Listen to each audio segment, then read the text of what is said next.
ज्ञानतिमिरन्दस्य ज्ञानाञ्जनशलाकया चक्षुरुन्मिलितं येन तस्मै श्रीगुरुवे नमः। श्रीचैतन्यमनोभीष्टं स्थापितं येन भूतले स्वयं रूपा कदा मह्यं ददाति स्वपदान्तिकम्।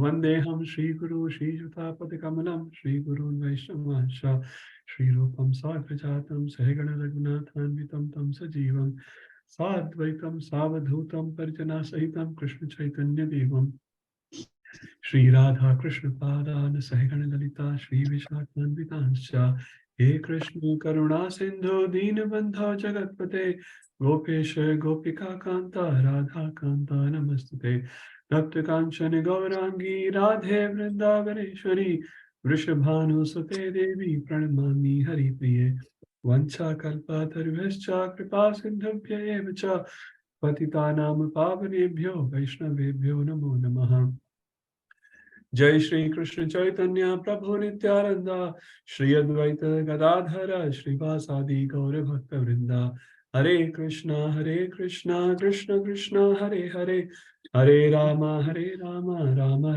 Hare Hare Hare Krishna Krishna Krishna Hare Hare Hare Rama Rama Rama Hare Hare Hare Krishna Krishna Krishna Hare Hare Hare Rama, Hare Rama, Hare Hare. Jagat Guru Srila Prabhupada ki jai. Hare Krishna. Seems like we're having this class after many years. I think 10 days, no class seems like 10 yugas, at least to me. You must be enjoying. No more Hemanga Chaitanya for 2 classes. Thank you. Anyway, I miss these classes. Okay, I think, am I on the right verse, Sundar Prabhu? From revision perspective? Okay. Oh, wonderful. This. Huh? Sorry, 2021. Yes, Prabhu, it's right. 9:20, right? Okay. So I think last week, last class rather, we only finished, I think, 3 or 4 verses. We'll do a quick revision. I don't want to name anyone. Anyone want to go? I just want to have a quick context first before we start this section, because it's been like a week or 2 gap, and then we get inside the verse. So if I know Rasanand Prabhu explained very nicely last time, maybe someone else can also explain. Rupam Prabhu, you want to go? Yes, Prabhu. So start with the translation. Prabhu, we can just give a little context here, and you can look at this PDF, that's fine. So it's a new section basically here. You can just explain this section and then we get inside the verse. Yes, so this particular section, Prabhu, from 20 to 28, it's basically the differences between Krishna is trying to explain what happens, the way the demigods worship versus and the outcomes, the results of that, and then he contrasts that with those who worship Krishna, so i.e. the devotees. So it's basically a difference between demigod worshippers and devotees. We as we have seen in the last class, in the first 3 verses, we discussed about how the piety, the material piety, and the sukriti once one gets, how he ascends to Swargaloka, he enjoys there, he enjoys for till the point the level of sukriti is there, and once he finishes, that particular individual is then pushed or thrown out of heavenly planets back to earth, and then again that cycle of gaining the sukriti and going back to heavenly planets just goes on and on. So repeated birth and death possibly in different species across multiple planets, across different levels happens, versus that of what Krishna's devotees, they don't have to go through that. That's in essence, Prabhu. Yeah, thank you, Prabhuji. That's nice. So we can just do 9:20. Yeah. Do you want me to do 9:20? Yes, please, Prabhuji. Okay. Yeah. Okay. So I'll start with the translation. So those who study the Vedas and drink the Soma juice, seeking the heavenly planets, worship me indirectly. Purified of sinful reactions, they take birth on the pious heavenly planet of Indra, where they enjoy godly delights. So as it starts with Traigunya, which is there are two ways of looking at this word Traigunya, which is either you follow uh, Vedas. So there are three Vedas we study: Rig Ved, Yajur Ved, Samved, which were initially prescribed or were written. Later, Atharva Ved came into existence. So that's one way of looking at Traigunya. The other thing that we learned was is about using Artha, Kama, and Moksha. So those who follow um, dharma and achieve wealth or accumulate those facilities or opulences, and through that opulence they fulfill their own karma, which is your desire, and this is all happening under the umbrella of dharma. So it starts with classifying those category of men who are following this sort of practice, um, um, and um, it's not pure. It's not something which is termed as pure Veda. Then Krishna talks about Soma Soma Phala. So Soma here refers to as we learned, this should not be misunderstood with the current day or in the Prithviloka. The somaras is often termed as alcohol. So that's not what this refers to. This is a beverage which actually takes one back to or takes to the level of sattva. We also discussed about that this is something which is readily available in moon planet, but in Prithviloka we can do, or Brahmanas can do yagya to generate this, or this can be gifted to humans by demigods. So Soma here takes us to the platform there that after drinking this sort of beverage, one gets into the sattva mode. The next line, yagner ishvatva, yagner ishvatva Ishtva. swar, ishwar, ishvatva swar, gatim, Actually, Ishtadev. So Ishtva. ishtva, yes. Ishtva. Yagner ishtva swar gatim prarthayante. So again here we can see that we are talking about swar here refers to the swargaloka. So those who do pratayante, as in those who do pratna, um, they can reach swargaloka, and as we discussed that once it's purely based on it's like a zero-sum game. Once you have enough of credits, you can go there, you enjoy your life, and once the credit finishes, you have to come back. You have to come back to Prithvi Loka. Then the next line says, Te punyam asadhya surendra lokam. Surendra is Sura means demigods. Indra is Indra, the king. So king of demigods. ये कमरा छोड़ दो, बाद में आना. मेरे पास और कोई कमरा नहीं, कहाँ बैठ के अटेंड करूँ मैं? Himself. So following on from the previous line, as it says, once you accumulate enough credit, enough security, you can reach to Swargaloka, and once that finishes, you sort of come back. Then it says Ashananti Divyam Devi Deva Bhogan. So Devi Deva Bhogan is once you enjoy all the opulence, it's sort of result as you were explaining, Prabhu, that all Bhagavad Gita verses, they start with the process and then the result. So the result of this shloka is Devi Deva Bhogan, which is you enjoy the Devalok, the material opulences in Swarga. One of the key words here is Divyam. We mentioned in chapter 4.9, shlok 4.9, we talked about Janma Karma Chame Divyan.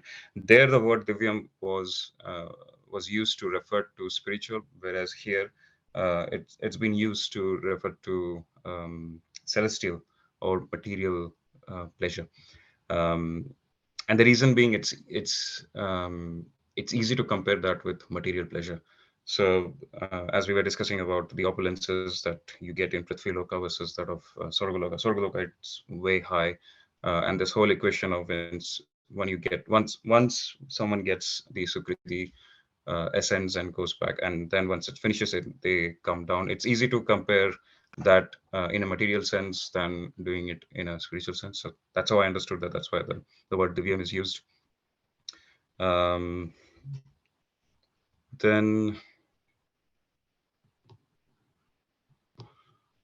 that's one more last thing is even within the heavenly realm, there is still the element of hierarchy of opulence. So depending on one's ability, one's credit, they enjoy a better way of life over there compared to others, similar to how that happens in Prithvi Loka. Someone has got more opulences than others, and it's purely based on their sukriti, their karmas.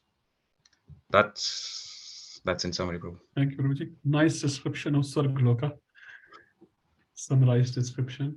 Just one sort of technical point. So we have Sur and Asur. So Sur means demigods and Asur means obviously the demons.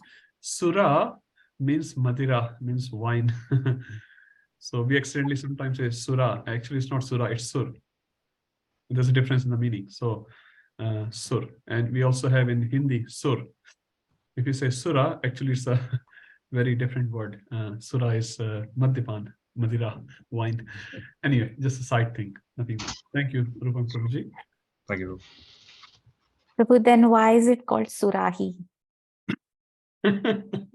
Because probably I didn't make that word. In Surahi, probably the Sura was sold. If you see in Jagai Madhai pastime, they were drinking liquor not in a like a bottle. They were drinking Surahi. So it's a connected word. Not that Surahi itself is wrong, the pot is not wrong, but they will sell alcohol in similar pots. So they'll have a small sort of opening and the big on the bottom. They didn't have shishi bottles that time. So you got it right, actually. It's connected. But now we use Surahi obviously for a water. Okay. People are thinking in different ways. Let's go to 921. Maybe Charu Mataji, because you started with Surahi. I'll do the Yogakshem one because I used to work for LIC. Oh, Jayo. Okay. Mataji has chosen the best verse. And anyone else can go. I don't mind. It's only 3 verses. Madhuri Mataji, like to go. 921. Not really. Hare Krishna, Prabhu. Hare Krishna. Yeah, I was, I think I missed my write-ups last notes, so that's what I was searching, but I can try. No, this. Yeah, you can try. It's a very easy one. It's an easy one, yeah. So in continuation of the previous verse, the translation here, when they have thus enjoyed vast heavenly sense pleasure and the results of their pious activities are exhausted, they return to this mortal planet again. Thus, those who seek sense enjoyment by adhering to the principles of the 3 Vedas achieve only repeated birth and death. So, whoever is enjoyed the heavenly pleasures, they again, once their karma or positive karma is finished, their pious activities are exhausted, then they will return back to this cycle, and then they come back to the mortal planet. So basically what here what we discussed is like everything is avyayam, where, and the spiritual thing is avyay. So here everything is demortalize, like decrease. It's undeletable and undepletable. Yes, Prabhu. So should I go for word to word here? Just a quick one, Mataji. It's quite close to Hindi. Yeah, sorry. Yeah, I'll continue. So, te tam bhuktva. So, whoever is enjoyed, bhuktva is enjoyed. Swarga lokam visham. Swarga lokam is heavenly planets. Whoever has enjoyed heavenly planets. Kshine punye. Kshine is, again, it will deteriorate. Punye, whenever they have exhausted their pious activities.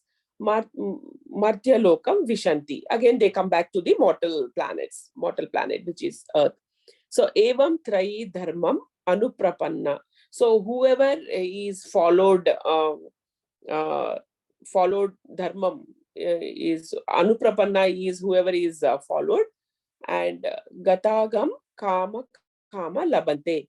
So again, they get back to this birth and death cycle, and then whoever is desiring this sense enjoyments, they will attain again back to the mortal planet, and then they get back to the cycle of birth and death. Okay, thank you, Mataji. So this is basically describing the temporariness of this Swarg Lokam Vishalam, very temporary. Now we go to next one, a very, very famous verse, 922. Charu Mataji. Hare Krishna, Prabhu. Krishna.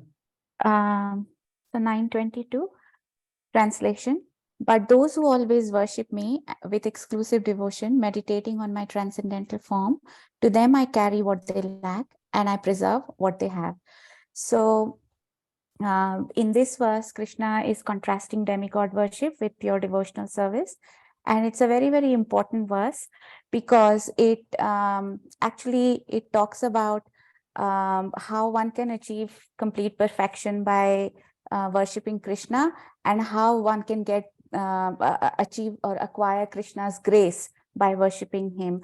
So word for word translation, Ananyas Chintayanto Mam. So Ananya means exclusively, with having no other object. Ananyas Chintayanto means one who focuses on me, one who thinks of me. Chintan, one who thinks of me. So one Ananyas Chintayanto Mam refers to one who fixes the mind exclusively on me. Ye jana pariyupasate, those who worship me. Tesham nitya abhyuktanam. So those who again constantly are absorbed in devotion to me, what happens to them? For them, this is very important. Yoga kshemyam vahamyaham. So he says yoga kshem, I take care of them. In what way? I protect what they have, and I also provide what they lack. So this verse then, it just says how Krishna personally intervenes and how he personally takes care of those who approach him personally and devotionally. And we also saw this principle explained by Krishna in chapter 4, 11th verse, when he says, Ye yathamam prapadyante tams tathaiva bhajamyam. As people surrender to me, I also reward them accordingly.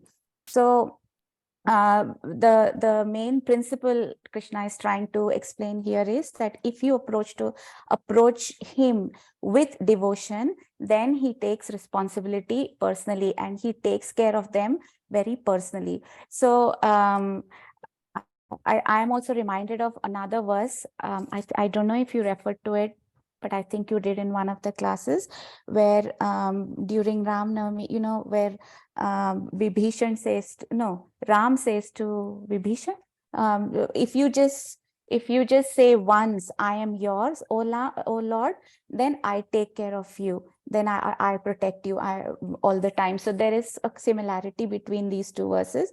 And the principle is that if we surrender to the Lord, if we are devoted to him, then the Lord personally takes care of you in every way. One thing I'm reminded of from my Gurudev is that when we think of protection, we always think in terms of protection that is good for me from our perspective. So we think our property will be preserved, our life will be preserved, our life will become longer, or whoever we are praying for, they will be protected. But protection here is according to Krishna's terms. If to protect us, if it means we need to leave our body, then that is also a protection, because he knows what we could have done with that without the body, or you know what I mean. I mean, protection doesn't necessarily, protection means spiritual protection or protection of the soul rather than the physical body. Yeah. So in this regard, you also explained the story of Arjunacharya. And you want me to go through that story, or We it's will leave just... that. I think everyone knows that. Yeah, so Arjunacharya's story is a very good example that illustrates this point. I think you also explained the, briefly mentioned about Advaitacharya. Was it Advaitacharya? No, but someone from Krishna Leela, Srivas Thakur. Yes. Srivas Thakur, where Lord Chaitanya said that even if you go and beg alms from, something about, Even if the Lakshmi Devi gets yeah, again, you will always be provided for. And when Lord said that Lakshmi Devi becomes a pauper, it doesn't just mean that there'll ever be a point where she doesn't have money. It was just to illustrate his point. That is, emphasize the point he was trying to make. That's all I remember. Very nice. And also, I used to work in LIC. So this meant Yoga Kshemam Vahamyaham. We protect, LIC says, we protect what you have. But again, in some lecture I had heard that this protection provided by LIC is not for you. Their life insurance is meant for someone after you die. So the beneficiary gets the amount. So you are not protected. But Bhagavad Gita and the shlokas recited or the knowledge given in Bhagavad Gita is real life insurance, because it takes you beyond this life into other lifetimes. So Yeah. thank you. Thank you, Mataji. Very nice. And the other verse which you were mentioning, if I can just say in Sanskrit, Sakrat e prapannoyam tat asmai iti yachate abhayam sarvada tasmai dadami etat vratamma. So Thank that's you. also very nice from Ramayana. And Lord Ram is saying the similar thing which Krishna is saying here. Because we are fearful of two things. What we have, will it be protected? And what we don't have, will it be provided? So this verse gives both answers.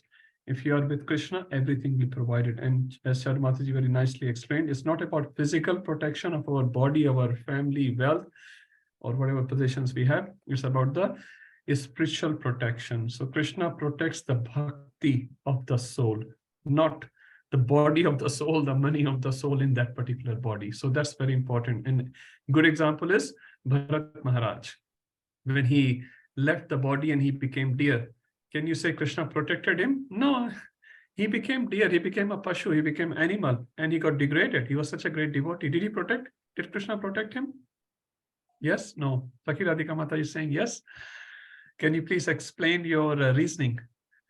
Yes, Prabhu, because he could remember his past life. So he was actually, Krishna was protecting him with the context of the soul. He remembered what was important, and body is just another thing. I can't explain Hindi में कि भगवान ने उनको चेतना पुराने जन्म की दी, जिससे कि वो याद रख सके कि वो क्या गलत कर रहे थे और वो कैसे improve कर सकते हैं और जल्दी से भगवान के पास आ सकते हैं. That's true. So that was the most important part. And then Bharat Maharaj did that in next birth and next birth.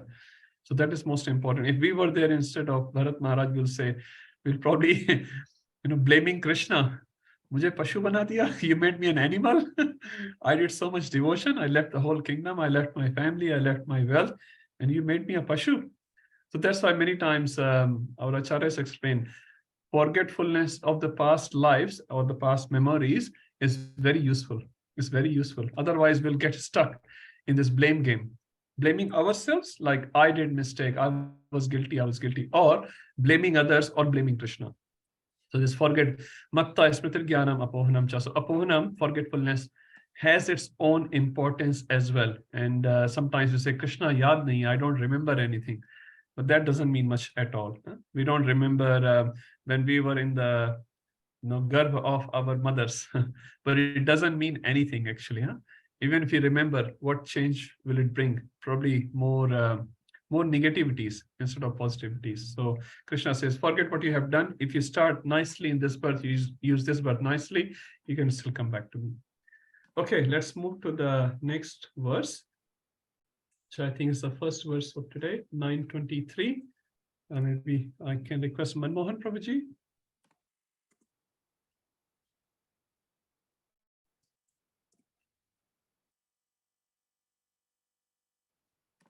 Yes, Prabhu. Hare Krishna. Hare Krishna, Prabhu.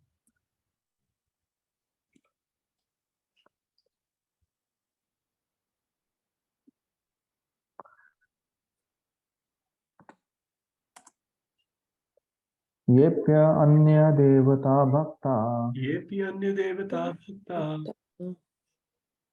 यजन्ते श्रद्धयान्विता यजन्ते श्रद्धयान्विताः तेऽपि माम् एव कौन्तेय येपि माम् एव कौन्तेय यजन्ते अविधिपूर्वकम्. यजन्ति अभिधिपूर्वकम्.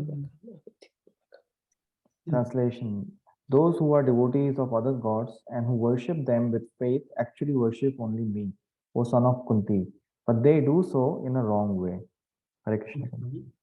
So, as Rupam Prabhu was explaining, this is sort of a contrast between demigod worshipper and Krishna worshippers. Kevala Bhakta, which is exclusive devotees of Krishna.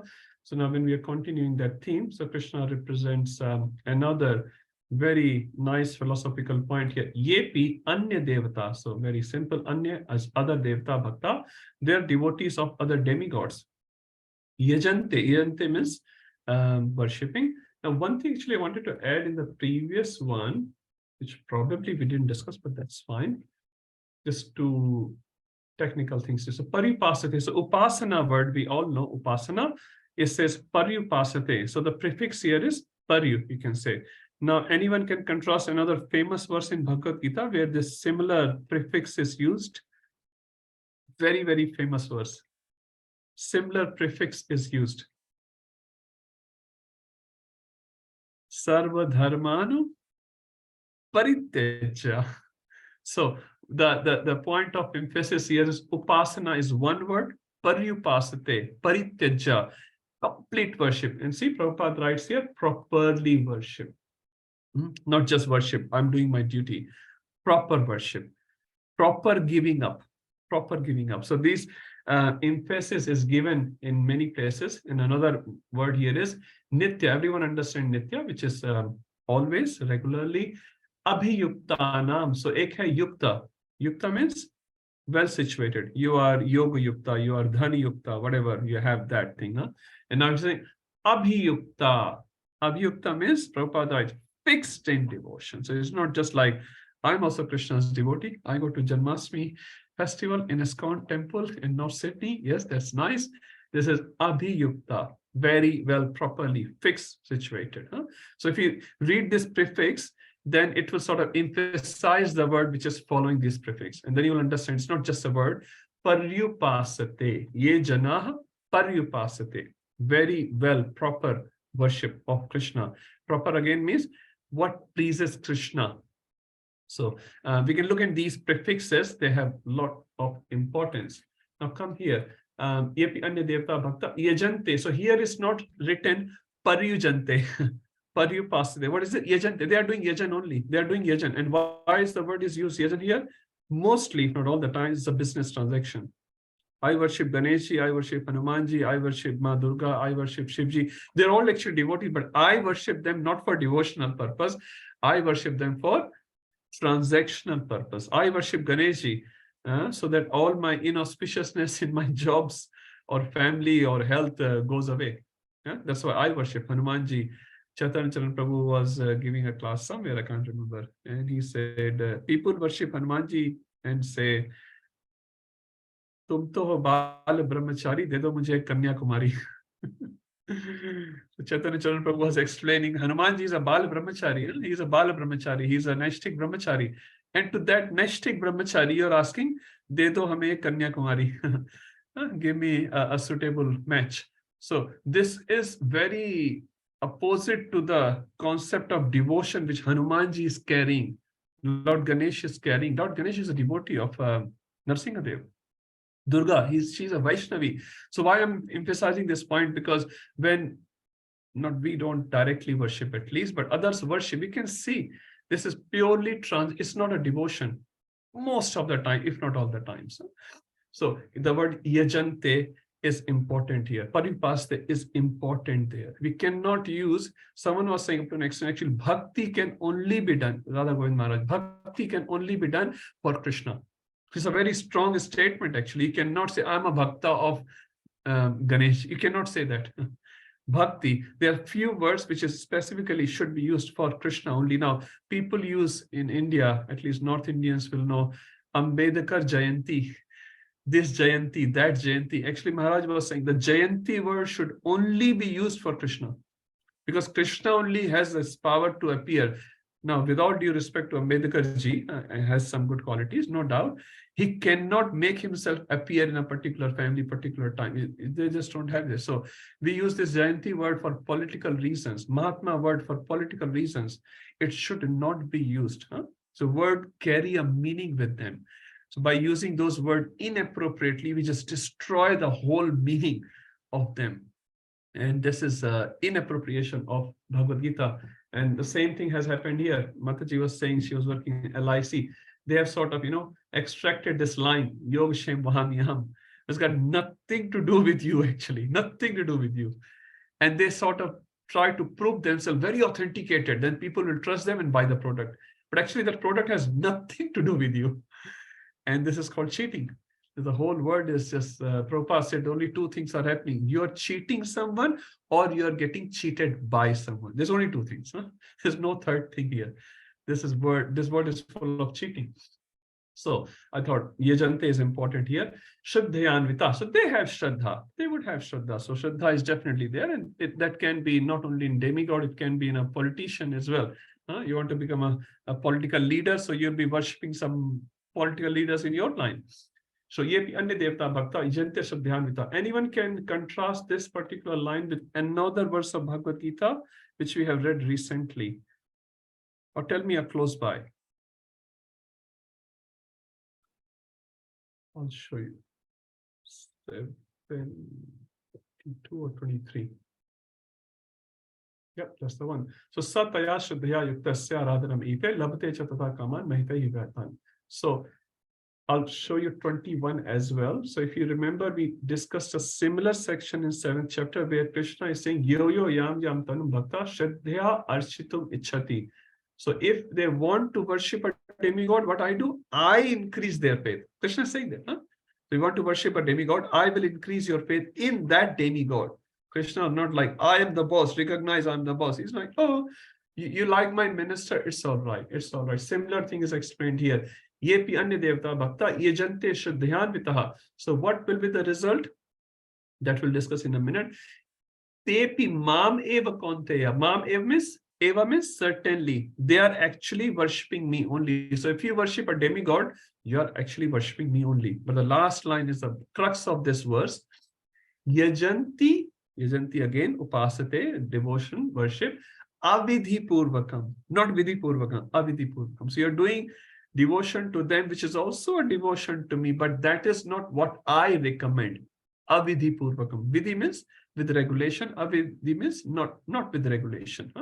So do you think Krishna is recommending or endorsing or certifying the demigod worship through this verse? No. So he's saying that worship is also my worship, but that worship is avidhi purvakam. Krishna is clearly actually going in opposite direction, very, very opposite direction. So I have heard in Chaitanya Prabhu's class, he's saying one organization, and he didn't name it as well, and I don't know, some Hindu organization, they put this verse and they sort of do not put the fourth line at all. They say, Tepi mam eva konte. They say this is the crux of the verse. If you worship another demigod, you're also worshiping me. So you can worship any demigod and it's perfectly fine. You can worship Surya, you can worship Indra, you can worship Varun. It's up to you. And if you remember, previously we have also discussed 4.11. Yayatha mam prapadyante tam sthai bhajamyam mam vartamanu vartante manushyaha partha sarvasaha. So all the jivas are walking on my path.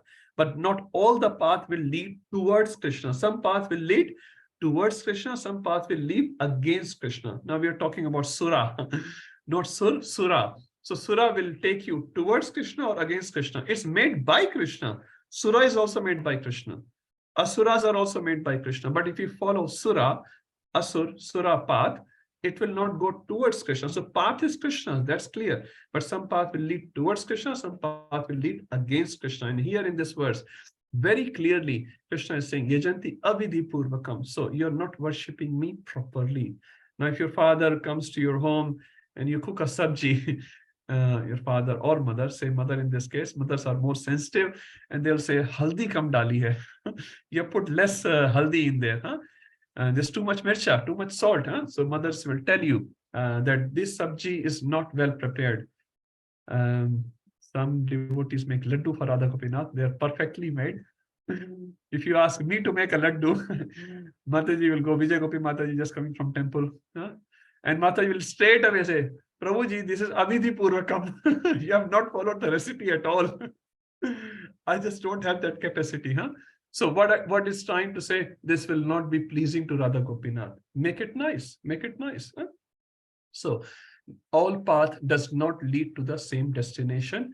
Different path lead to the different destination. Based on the consciousness you achieve following that particular path, you will go towards that destination. So very clearly, so this verse can also be put against that argument that all path leads to the same destination. That's absolutely not true. 4:11 and 9:23. 9:24. What is the problem with 9:23? When you worship demigod, is avidhi purvakam. What is the problem? So Krishna explains the problem here in 9:24.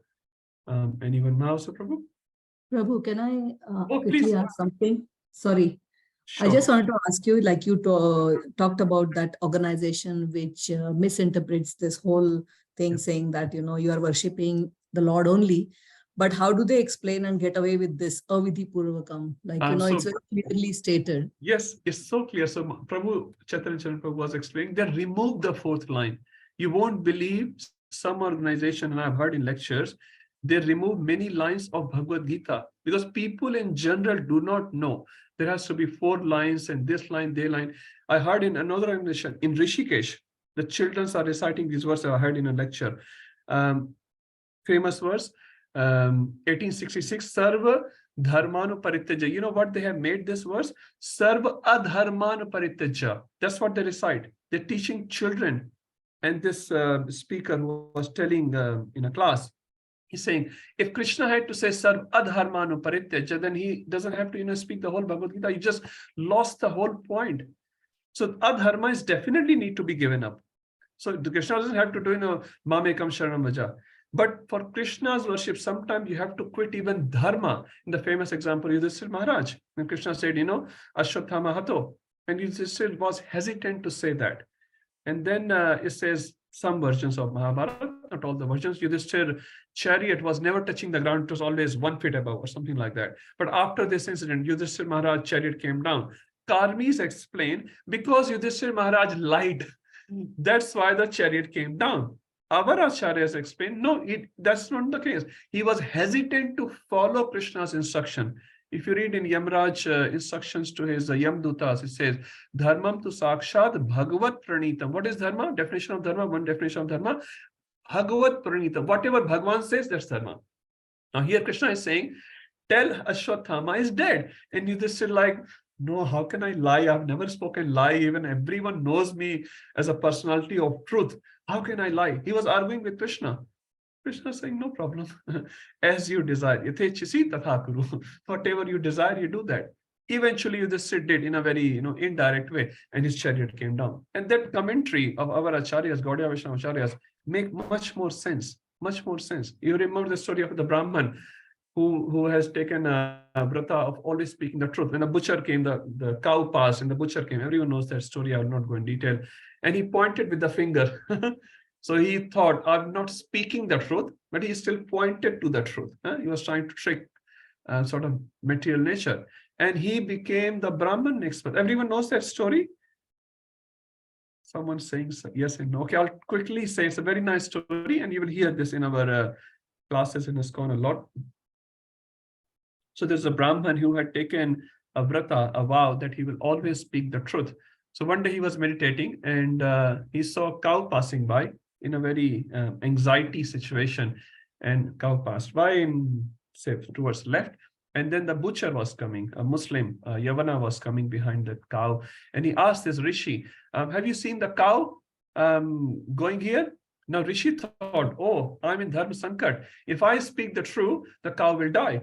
If I speak untrue, I am breaking my vow. What to do? So he pointed with his finger in this direction. So he did not speak, but he said, see, speaking is not only with mouth. Speaking can be done from different body organs as well, right? Sometimes you say you don't want prasad, you say no. So with so many organs you are speaking. So this Brahman also spoke basically, but he thought, he's sort of tricking. He's going around his vow. In next birth, this is one of the Puranas story. In next birth, he again became a Brahman. This cow became a lady, a woman, and this butcher became the husband of that woman. Now this Brahman was doing a bhiksha in a village somewhere. In that village, this lady and the man is living. The man is previous birth butcher, and the cow has become a lady. Because previous birth, butcher had executed the cow. Now cow has a right, that soul has a right to execute the butcher. That's the sort of a story we are going towards. So this Brahman was asking bhiksha, asking alms. So he went in this house and he said, Mata bhiksham dehi. And Mata came for bhiksha. So she gave some bhiksha, and it was late night. And he asked, and Brahman was also there. He asked, Mata, Prabhu, can I stay in your house? It's very late night. And those days it was just common. It was not uncommon. Brahmans will ask bhiksha, Brahmans stay wherever they are, and they will carry on their duty next morning. When Brahman was sleeping that night in that house, somehow this lady got attracted towards this Brahman.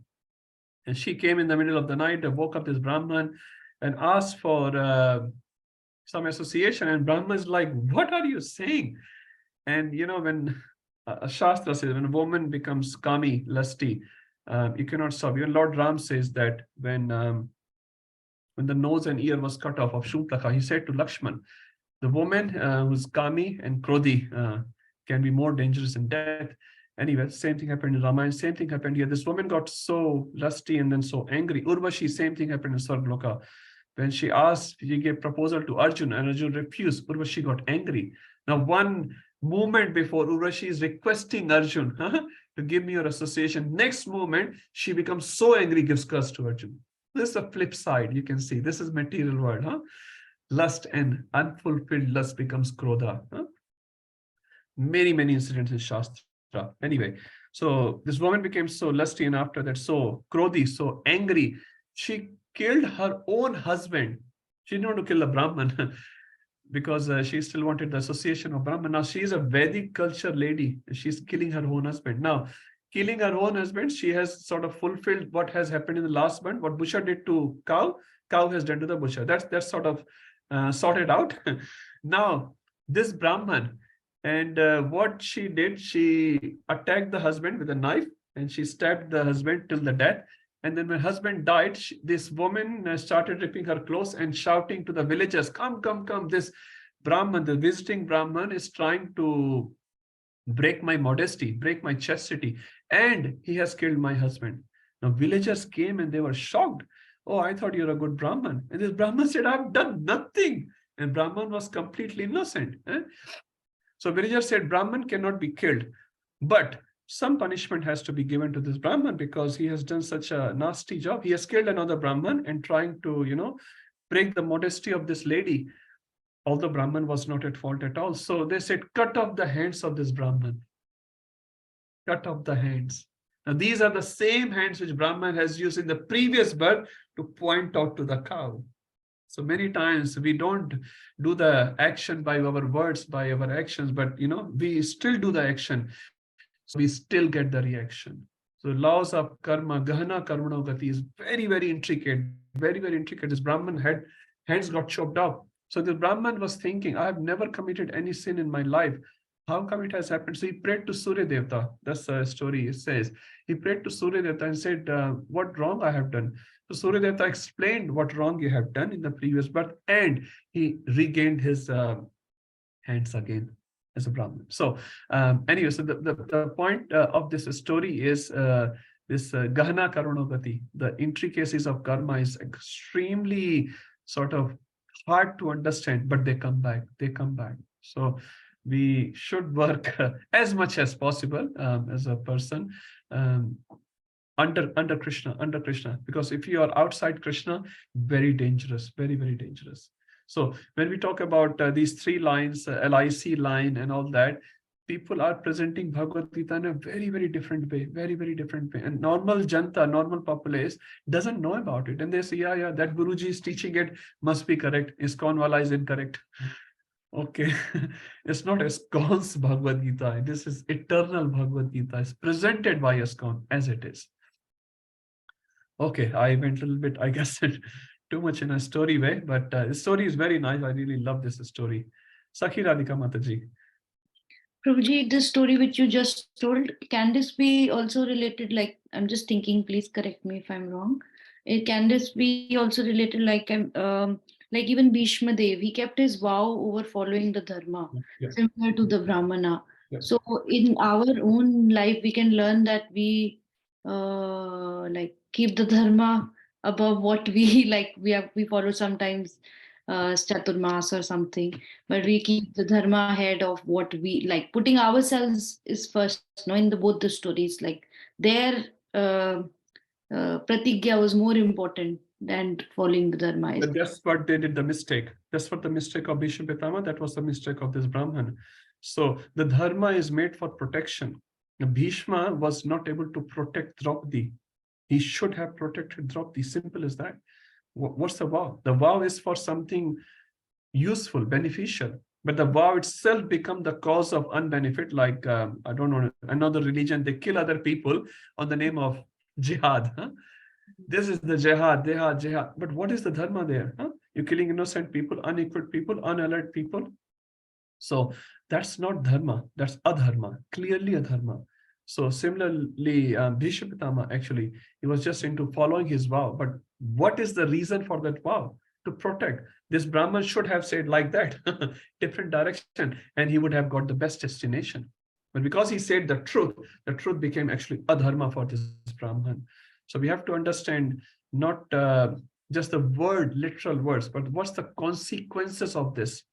And it should be consequences based rather than just the words based. And that's where we see this Maharaj as well, words based. And we should understand our eventual ultimate dharma is to please Krishna. If that pleases Krishna, Prabhupada said in 926 explanation, Krishna is not asking, we'll read today, hopefully, Krishna is not asking us to offer any meat items. Huh? And Krishna said elsewhere, Prabhupada said elsewhere, if Krishna wanted us to kill animals, we will kill all the animals of the whole world. Because we are not vegetarians, we are Krishnatarians. Krishnatarian means whatever Krishna says, if Krishna says, kill animals, Prabhupada said, we'll kill all the animals. Huh? We are not concerned about that sort of mercy. Okay. So we should become Krishnatarian. Whatever is needed in that situation to please Krishna, we do that. Even if it is a lie, even if it's killing, like Arjun killing his grandfather, that's the whole idea. The whole Bhagavad Gita started. How can I kill my grandfather? How can I kill my teacher? And Krishna is saying they're all adharmic. Kill them. Krishna is telling to kill his own grandfather. Bhishma Pitama Mahajan, Arjun does it. And he's very pleasing to Krishna. It's a little bit difficult for us to understand because we are on a very low level, but that's the whole idea of Bhagavad Gita, to understand Krishna's will and try to follow Krishna's will as much as possible through the direction of devotees. Okay, Ujjwala Mataji, was that okay? Hare Krishna, Prabhu. Hare Krishna. Just one comment. I think I read somewhere to protect the higher principles, the lower principles can be compromised. Yes, definitely. That's true. That's why the consequences has to be judged. So as you correctly said in a different words, so lower principles can be compromised, but people think because I have taken a vow, my vow is my higher principle. Huh? I have taken a vow to speak truth always. So, but actually that becomes a lower principle because someone's life is more important than my literal words. Thank you, Akhand Rasa Prabhu. Rasanand Prabhuji or Vijay Gopi? Hare Krishna Prabhu. It's just one silly question. Sometimes like I do take some sick leaves in order to do some seva at temple or something. So it is wrong, I know that, but there is no other option. So how do I justify that, Prabhu? Okay, I'll tell you one live pastime, Mataji, and maybe I have shared with some devotees. Madhuri Mata is smiling. Sankarshan Maharaj came to Sydney one day, and I went to my work and took a sick leave. Literally, I did the same thing to take Maharaj in lunch program somewhere. So I was driving Maharaj and I asked Maharaj, today I lied at my work. I took a sick leave, although I was not sick. Do I get a karma? And Maharaj just smiled and looked at me. Yes, you do get karma, but it's spiritual karma. So that's the answer. Maharaj gave the answer. He said, yes, you do get karma. It's spiritual karma. Krishna is very pleased. So don't do it immaturely, every day calling sick. Like Sanatan Goswami, he did the same thing. He called sick. Nawab Hussain Shah, he got too many sick leaves. And after 10 days sick leave, he's like, what is Sanatan doing? I haven't seen Rupa for so long. And Sanatan is on sick leave. He sent his spies. See Sanatan, what Sanatan is doing. And the spy comes back. He's not sick. He's having, Vaishnava Satsanga there. He's having Brahmanas reciting Bhagavatam to him. And that's when he captures them. So we can't do all these things. We have to sort of show whatever we can in a normal way. But yeah, sometimes here and there. Madhuri Mataji is smiling because we were working in the kitchen the other day. And this class is getting recorded. And there were like 6 laptops in the kitchen. And everything was green on the teams. And every Tuesday I have garland service, Prabhu, and at the same day I have to go to office as well. So even though I wake up at Mangalarti and so it always gets late by the time I finish garland service. So by the time I reach my office, it will be like 9:30, 10. Every Tuesday, almost I have to tell lies, like saying that I have to drop Kittu somewhere in the training or something. So I got late. There is a lot of traffic. Sometimes I told train was not working. So I tell lies, but again, it's just few minutes. How much ever I do quickly, I cannot finish garland service in the morning.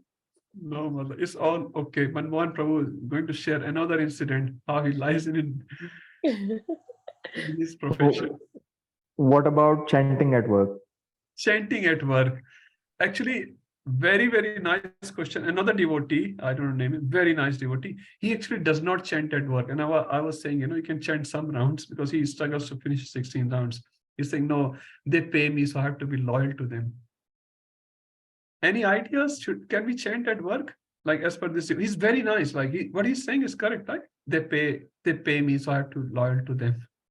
So he does not chant for 8 hours. He said, even if I get free time, I read something. I do not do Krishna consciousness. And I said, I'm exactly opposite. Exactly opposite. I do my work, but exactly opposite. So what's the others' views? Shraddha Mataji is smiling. Prabhu, like unnecessary talk, we do so much at work. That is, if you think like that, it is really a waste of time. Rather than, we can just chant whenever we are free or something. So there are few people like they just talk at work more time than they actually work. So like at least we are utilizing the time in chanting. They gather in the kitchen and talk all the noises of the whole world. They talk about property, they talk about investment and how to earn more money, which job, that job, critics of other colleagues at work. They do so much. Now, are they being loyal to the employer? I don't think so. And the greatest thing is by being loyal to Krishna, you're being loyal to everyone. I'll tell you one pastime of Srimati Radharani, I remember. I think it's good. Just got reminded of. So Srimati Radharani's Saas. Who was the mother-in-law of Srimati Radharani? Jatila. Jatila. Huh? It was Jatila or Kutila? Sorry, Kutila, Prabhu. Kutila? Jatila. No, Jatila, Prabhu. Kutila is the sister-in-law. Kutila is the sister-in-law. Jatila. So Jatila, she's always doubting Srimati Radharani. Again, we have to understand these pastimes from a devotional perspective. So she's always doubting Radharani. She's always trying to stop Radharani to meet and serve Krishna. But Radharani was very, very pure, very, very pure. So one day Krishna wanted to prove the chastity of Srimati Radharani. So Jiva Goswami explains this pastime, I think Gopal Champu. So Krishna was very hurt when he will listen, Radharani is not getting treated very well. And Krishna loves his devotees. So he thought, let me play a public pastime to prove how great is Srimati Radharani. So Krishna's headache is very popular. So Krishna had another headache. Now, another headache happened with Narad Muni. This happened in Vrindavan. So Krishna is having a headache and Mother Yashoda is very concerned that, oh, my little boy have a headache. Krishna is around 10, 11-year-old at this time. Radharani is married to Abhimanyu. Anyway, so Krishna is having headache, and she called all sorts of doctors and professionals to treat the headache of Krishna, but Krishna's headache is not getting cured. So devotees asked Krishna, what do we do so that your headache is cured? He said, if some chaste woman brings the water of Jamuna and bathes me in that water, then my headache will go away. He says, chaste woman? There are so many chaste women in Vrindavan, so we'll get water. But he said there's a condition. The water has to be carried in a pot which has 100 holes. 100 holes. The pot, the ghada, will have 100 holes. The chaste woman has to carry the water, and her chastity will be proved by if she can carry the water from Jamuna to my house or no. Nanda Bhavan. So it's like, yeah, there's so many chaste women. It says different women tried, but 100 holes in the water. As soon as they take the water from Jamuna, all the water passes by. So no one could carry. So Jatila said, I'm the most chaste woman. I will carry the waters. So Jatila entered into Jamuna, and she tried to, fill up that ghada, that pot, with the Jamuna water.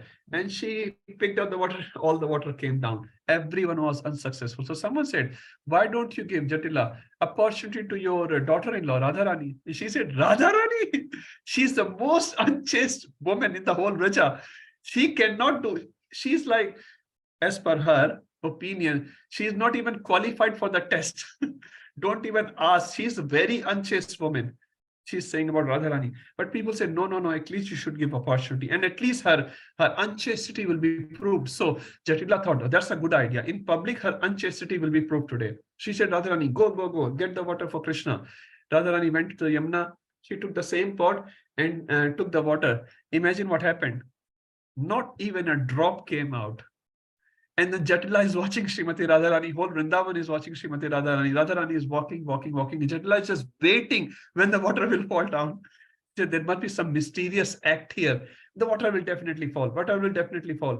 And she's waiting. Finally, Srimati Radharani arrives to Nanda Bhavan, bathes Krishna with the Jamuna water in front of the whole Vrindavan.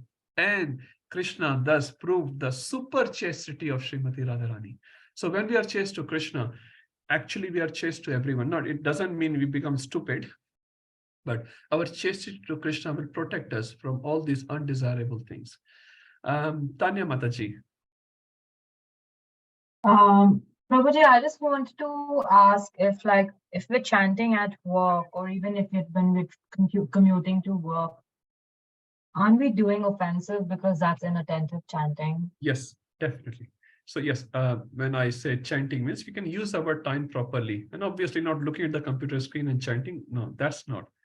Yesterday I was traveling with some devotee and he was messaging and chanting at the same time. Not very appropriate. Even in the temple, Mataji, people do that. So we were sitting in a very temple area yesterday. I'm just talking. So in temple also you do offenses. So that's everywhere. But what we are trying to say basically, what needs to be done. If you have worked for 12 hours today, you work 12 hours a day. Arjun was a very professional archer. He was the best archer. Krishna did not say, oh, you are a devotee, you don't need to learn archery. Arjun was learning archery day and night. Arjun could shoot the arrows from both hands. Arjun could shoot the arrows even in the dark. How did he learn? He did not got the blessing of Krishna. Oh, Krishna, you touch my head. I become the best archer. He learned archery. So whether we are in IT or in accountancy or in any other field, we have to work very, very hard. No doubt in that. We are getting paid, that's true, and we have to deliver. But what we are trying to say, don't overdo the things. You're working from home, you get 1 hour break. In your break, you can sit in front of your DTs or photos and do some devotional service. And still deliver your work. Definitely, you have to deliver your work. Then you become unprofessional. Actually, you are putting devotee community down by being unprofessional. You have to be very professional at work, and then people should appreciate you. You are great in devotion. You are great as a human. You are great professionally as well. So we have to sort of bring the devotees up, not put the devotees down. And on your point on any comments, I was once listening to Amrendra Prabhu's lecture. It was on Anandas Prabhu, but then he started talking about chanting, and he mentioned that you can always do your extra rounds Yes. when you're doing all of this. Yes. But that doesn't mean your 16 rounds can be done like that. So Yes. not that I'm doing it, but I'm just saying what I heard, that your 16 rounds need to still be a sit down, no japa mala, I mean no walk and stuff. Yes. But if you want to go for a walk and chant, that should be your extra rounds. Yes. That's very nice. My Guru Maharaj also said, sometime devotee said, don't chant while driving. Now, I don't know how many are doing it. I'm doing it. I'm being very honest here. Don't do it. And my Guru Maharaj said, who says you can't do it? But after your 16 rounds, you can drive and chant, obviously, carefully, but after your 16 rounds. So that's the point which Nityananda Prabhu is saying. So some rounds has to be done exclusively for the pleasure of Krishna with as much attention as possible. And then Satatam Kirtayantamam whole day. Prabhupada says minimum 16, not maximum 16 a day, minimum 16. And that has to be done as much attentively as possible. And then everything else can be extra. Walking and chanting, Prabhupada used to go for a morning japa walk. So I don't get that. Okay. So Prabhupada used to do, I heard from Harisari Prabhu, one of his very close disciple and secretary. He said Prabhupada was chanting actually many more rounds than 16. But Prabhupada will do, I think, 16, and it's my guess, and Harisari Prabhu said that as well. 16 fixed rounds in a secluded place, alone, attentive, and then he will chant more while japa, while walking. He's doing japa, talking to devotees, giving instruction. That was like after 16. But Prabhupada actually at one time was also chanting 64 rounds. I'm talking in West, not in India. India, he was chanting a lot more rounds, even in West. But in West, his schedule was extremely busy, but he will make sure he finishes 16 rounds every day without fail. Okay, a lot of kathas and instructions. Let's move. Yajanti Avidhi Purvakam. So that's what we are discussing. So Avidhi Purvakam is very important here. The crux of the verse is not Mam eva konte. Meri hi worship hai. No problem. No. This is all political statement. The real statement Krishna is saying very simply, Avidhi Purvakam. You are worshipping. You're not doing any pap in that sense, but it's not my proper worship. Prabhupada says you're doing so in a wrong way. And Prabhupada gives a very nice example here from Srimad Bhagavatam. When a man pours water on the leaves and branches of a tree without pouring water on the root, he does so without sufficient knowledge or without observing regulative principles. So that example is very popular. We have to water the root of the tree, not each branch and each twig. Okay, let's move 924. Yes, so 924 describes what is the problem in 923, why they are doing Avidhi Purvakam. So what is the problem? That's the answer in 924. Who wants to go? So Prabhu? Yes, Prabhu. Thank you very much. Aham hi sarva yagnanam. Aham hi sarva yajnanam. Bhokta cha prabhureva cha. Bhokta cha prabhureva cha. Na tu mam abhijanati. Na tu mam abhijanati. Tatve na taschayavanti te. Tatve na taschayavanti te. Says, do I need the translation? Yes, please. I am the only enjoyer and master of all sacrifices. Therefore, those who do not recognize my true transcendental nature fall down. Thank you, Prabhuji. So Krishna is saying what they do not know, what they are doing Avidhi Purvakam, because they do not know Aham hi sarva yajnanam. Actually, I am the sarva yajnanam bhokta. And what's a similar verse? 529, everyone knows? 529? Bhoktaram yajna tapasa. Everyone knows that verse. So similar thing Krishna is saying, I am the bhokta. So if I am the bhokta, suppose you are watering, again the same example Prabhupada gave in the previous purport, you are watering the leaf of the tree. But who's the bhokta? I am the bhokta. You are putting the stomach in your nose or eyes or ear. Where you should put the food in? Mouth. It goes to the stomach and it gets properly distributed throughout the whole body. Where do you pay your taxes? You pay your taxes in this situation, ATO. And then they distribute to all other departments and then they do whatever work is needed. So, I am the bhokta. So why are you feeding them? If pet is the bhokta, stomach is the bhokta, give paid the bhojan, not knows the bhojan, not ears the bhojan. So, aham sarvajnanam, I am sarvajnanam. So Krishna uses the word sarvajnanam. He does not say, oh, Indra Yajna is separate, Surya Yajna is separate. Sarva Yajna eventually is for Krishna. And this is proven in Bhagavatam as well, when Bharat Maharaj, in the first birth I'm talking, he was doing Indra Yajna, it's written in Bhagavatam, but he was thinking Indra Yajna as he is doing worship to Vishnu's hand. So Indra is the hand of Vishnu, for example. So aham sarvajnanam bhokta cha, Prabhu, I am the master of everyone. So demigods may be the Prabhu in a limited sense, but who is the ultimate Prabhu? Is Krishna. He is the ultimate master. I'm the only enjoyer and master of all sacrifices. Therefore, natu mam abhijananti. Jananti abhijananti. Na abhijananti. They do not know this. Tattvenatas chavanti. So they fall down. So tattva means in reality 4.9. In reality, chavanti. Chavan means to fall down, to slip down. They slip down.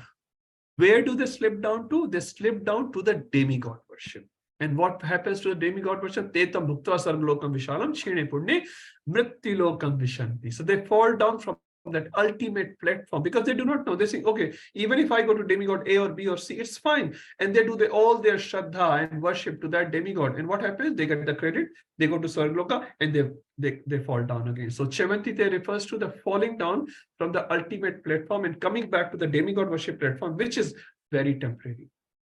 So this is a beautiful contrast, beautiful explanation of 923's problem given in 924.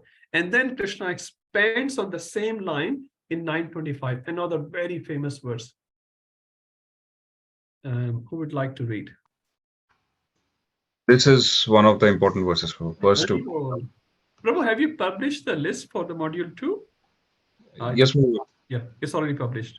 If someone doesn't have, please take it from Rupam Prabhu. You can probably put the PDF file again. Okay. Okay, thank you, Prabhu. I can do it, Prabhu. Yes, please. Hare Krishna. Hare Krishna. Please, Prabhuji. Okay. Text 25. Yanti deva vrata devan. Yanti deva vrata devan. Pitrun yanti pitruvada. Pitran yanti pitravrataha. Bhutani yanti bhuteja. Bhutani yanti bhuteja. Yanti madhyajino pipam. Yanti madhyajino pimam. Translation. Those who worship the demigods will take birth among the demigods. Those who worship the ancestors go to the ancestors.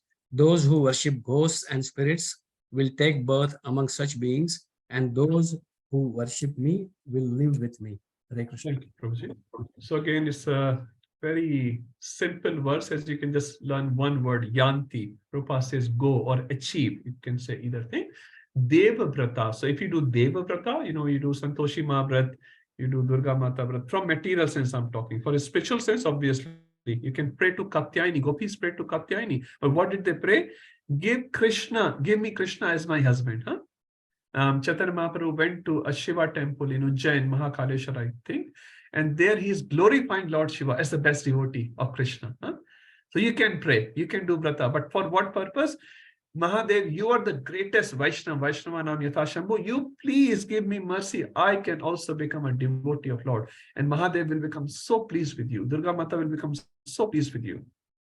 Arjun also prayed to Durga Mata. You remember just before the war started, Krishna asked Arjun, pray to Durga Mata. And you say, why Krishna is asking? And Arjun is a devotee of Lord. But he wanted to prove many things actually. But one of the things is you should follow the normal rules and regulations. Same happened in Ramayana as well. Ram worshipping Shiva has multiple levels of meaning. Anyway, so the normal meaning was, and when Durga Mata appeared on the war field of Kurukshetra, she appeared and said, Arjun, you're asking me for the blessing? The Lord of the blessing is on your chariot. You're asking me blessing. Wherever is Keshava, she used the word Keshav in Mahabharata. Wherever is Keshava, that's where the victory is. You will definitely be victorious. And she disappeared.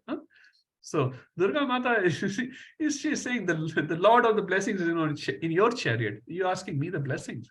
So she's very open about it. Krishna is my Lord. So we can worship Durga Mata from that perspective to get Krishna.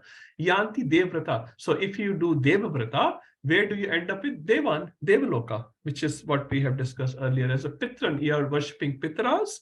Who's the leader of Pitras? Anyone remembers? Who's the lead of Pitraloka? Yaksh. No. Aryama. Currently, in current Vavasvatmanu, Aryama is looking after the Pitraloka. Now, Aryama also, someone said Yamraj, right?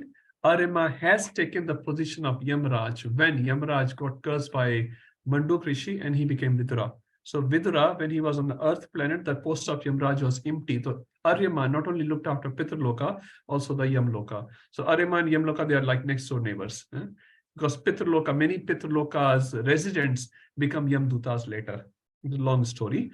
But yeah, that's what happened. They don't get any bhojan, they don't get any food there, so they get angry and they get deported to Yam Lokas, basically. They're each other, like Bharat, Pakistan. If you don't survive here, you'll be sent there. And they act as Yamdutas for that period of time. So someone said Yamraj, I just wanted to clarify. It's not really Yamraj, but yeah, Yamraj post was taken. Rupam Prabhuji, technical question. Yeah, Prabhu, we can understand the motivation to go to Swarglok. You have lots of materialistic benefits and enjoyment. What would be the same for Pitraloka? Why would Pitraloka is also, Prabhupada explained, is a higher planetary system. So it says that some people who are not so pious to achieve a 5-star hotel, they achieve a 3-star hotel. Better than, 1-star hotel or no hotel. So people arrive to Pitraloka with 3 stars. Sorry. Okay. But geographically, it is below. We can't discuss geographically, which we sort of have X, Y, Z axis. It's beyond our comprehension. It's depicted, I have to use the word depicted, next to Yamloka, but we cannot understand geographically. It's been explained by our acharyas.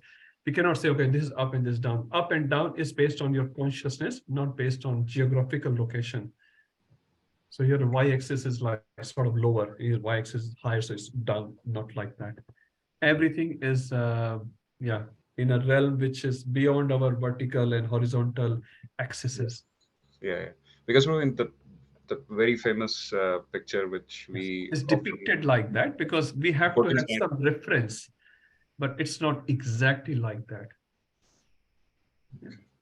Like Swargloka is represented there as one planet. It's not. Swargloka is a layered. It's a layer actually. Multiple. It's like there are like thousands of planets are there actually, and thousands of residents go there. They go there. They come back. It's literally like Wet and Wild or something like that. You go, come back, go and come back. We think it's great. Actually, it's not so great. If you look from eternal perspective, it's just another place in material universe. And that's why Prabhupada says, don't waste your time. At the same time, Prabhupada said, many of my disciples will go to Swargloka because they have a lot of material desires. So Prabhupada is not denying the fact what the universal law is, but he's saying, don't waste your time. You have looked enough. Don't look anymore. We are exploring different cities. I'll go to Europe trip, and Europe people say I'll go to Australia trip. Australians say I'll go to Fiji.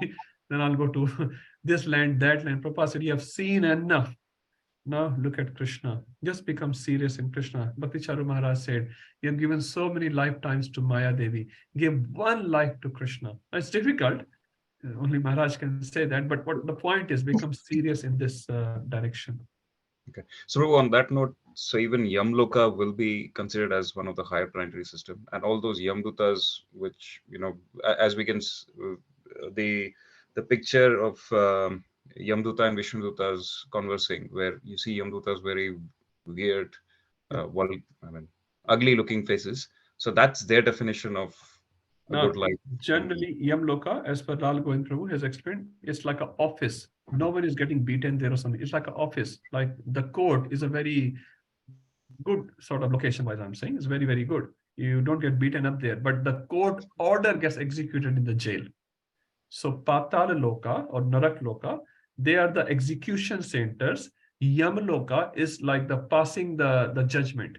So Yamraj or his assistant pass the judgment there. They don't beat anyone. They don't punish anyone. And these people go there and get the orders every day. You have a courier guy comes and takes the delivery from there, and he executes at different places. So similarly, these Yamdutas, they go there and gets the order of the day, what was their duties for the day, which location they have to go, which people they have to pick up, which courier they have to pick up. Literally is like that, Prabhu.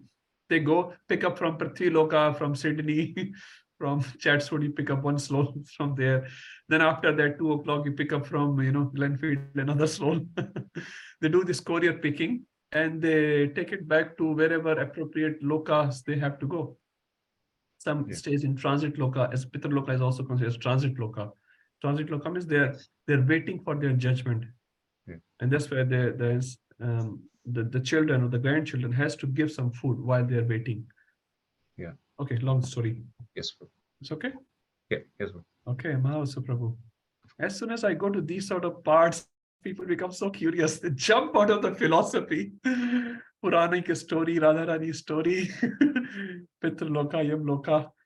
Yes, Mahavasu Prabhu. Yes, thank you, Prabhu. Just want to ask, like, obviously, when we are going through these verses, if for some reason one has to follow tradition, like it is like Devi ki puja karna hai, Ganesh ji ki puja karna hai, Shiv ji ka karna hai, right? And if that, although you are following Krishna consciousness, you're doing everything, right? You're initiated everything, but still, if you have to do that, what is that something wrong that we are doing, or is that something that it is excused?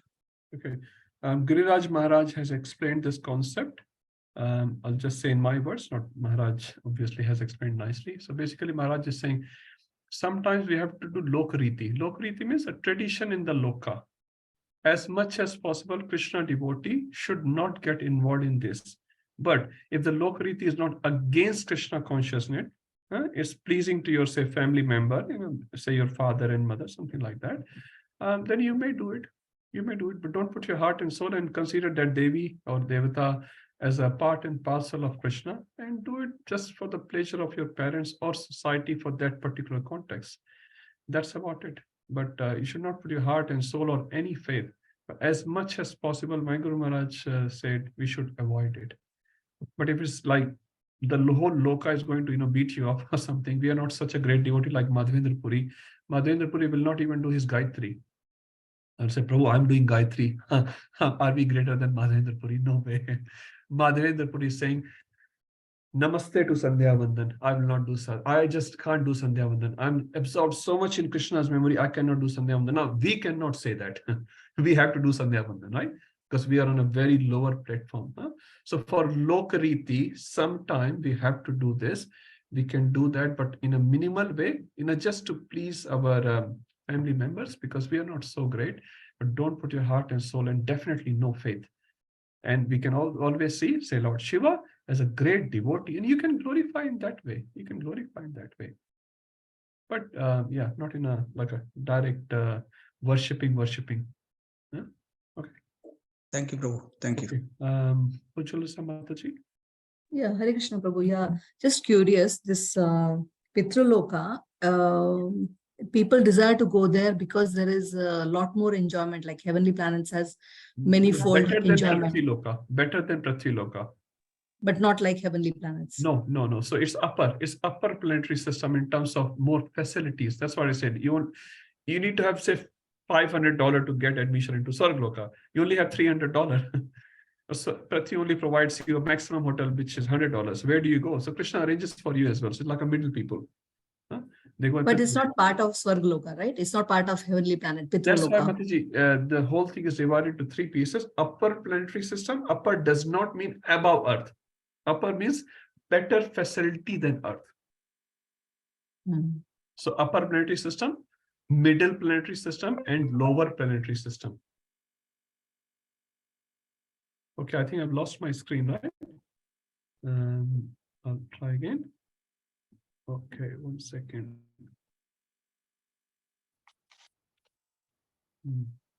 Sorry, I've sort of lost my screen. I can't see. It's fine now, bro. But it's not fine for me. 1 second, Prabhu. Yeah, Prabhu, looks like your screen resolution also has changed. So probably one of your screens has stopped working. Yeah. So 1 second.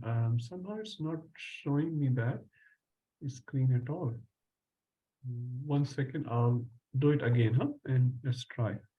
In the meanwhile, Jai Dharma Prabhuji, you can continue while I'm setting my screen. Your question or comment? So, sorry, just Please. I heard in one of the Bhagavatam, like Uddhava Gita, there is a mention about worshipping Durgama as well, Ganesh as well. So I know like what you explained, which makes perfect sense in terms of like when we are approaching, understanding them to be like pure Vaishnavas on the higher platform and taking their shelter to increase our bhakti. But I think there are like different contexts. It gets interpreted differently. Like sometimes when we see in Bhagavatam, there are few shlokas where it's glorified as well. So I mean, as long as we don't take it as Ultimate statement. Yeah.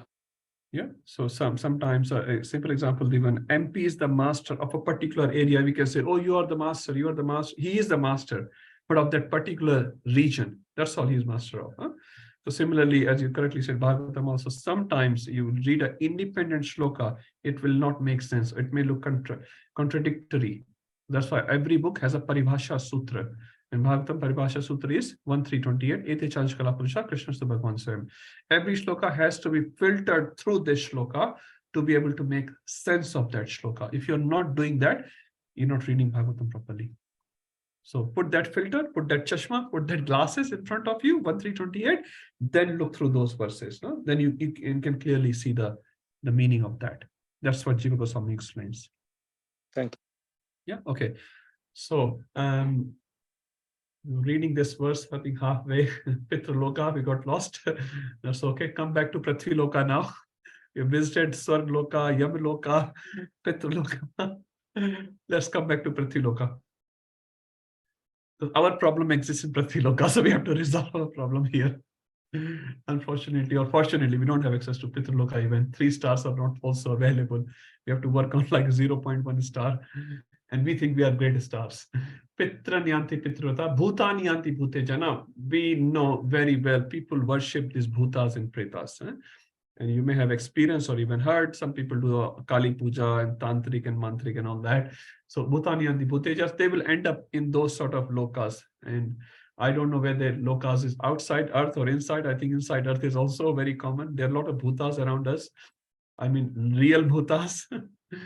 Yanti Madhya Janopimam. Now, this is the most important line. Prabhupada spends most of his purport, if you read, in explaining Yanti Madhya Janopimam. So this is most important for devotees. So if you worship me, you come back to me. And that makes perfect sense. If you're not aspiring to go into IIT, for example, you will never attempt the exam of IIT. And will you ever get admission into IIT? No. You're doing MBA and CPMT and whatnot. So you have to worship Krishna to be able to go. And Krishna very, very clearly said in the previous one, Yepi Anya Devata. Anya Devata word is important. So Krishna is not one of the Devata. He's saying Anya Devata. Anya means other. So very clear categorization is given in these verses. Krishna is not one of the demigods. If you worship another demigod, Anya Devata, you are worshipping Avidhi Purvakam. And if you do that, you will end up in Devaloka or Pitraloka or Bhutaloka. Not me, not my loka. And my loka, who will come? Yan Mad Yajan. Yajan means again worship. If you do my worship, you'll come back to me. No problem. And obviously you have to do perfect worship. It may take a while, few lifetimes. Yanti Mad Yajanopi. So now, after explaining this, Krishna is saying why you have to even worry about other worships. Now, okay, Krishna, I understand your worship is different, other devatas are different. You are the bhakta, but what about your worship? Now, Krishna, if you remember 920, what they have to do, Rupam Prabhu explained in the beginning of the class. They do a lot of yagyas, they follow the Trey Vidyas and they achieve the Sarvloka finally, and then they enjoy for some time and they sort of come back there. So that's what we explained. And it's not easy to go to Sarvloka, and that is also temporary. Now Krishna contrasts this 929-21 with 926 in explaining, look at my worship, it is so simple. Shraddha Mataji, you have a question from the previous verse?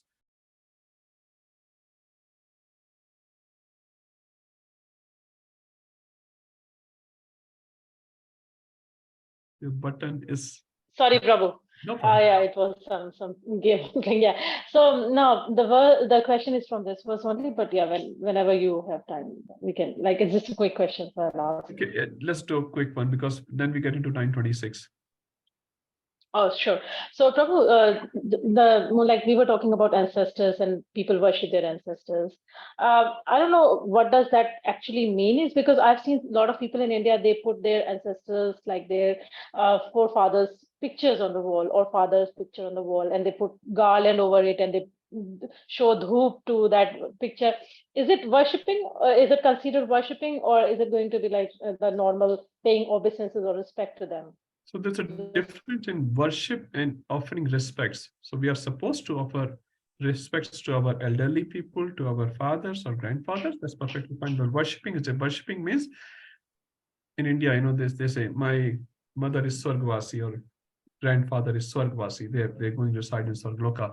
So, and they do some agarbatti and arti and all that as well. So that is sort of a formal worship we are entering into. And as I said, it's also not like doing, some people actually, I just remembered, they do yajna as well for their forefathers. For Shanti, they do some Shanti yajna. They do many different types of things, many different types of things. So we are talking a worship here, not just offering respect, which we are supposed to do, but we are not into the worship of them. You see, the respect is your father, mother, brother comes and you respect them, and your respect means you serve them in a way which is suitable for them. That's what is called. So the putting the garland and showing the dhoop, you're not doing arti properly, or you're not worshipping them. No. But every year they do, Prabhu, it's like a Barsi thing, they do every Shraddha ceremony. That's also okay. That is also explained in Srimad Bhagavatam.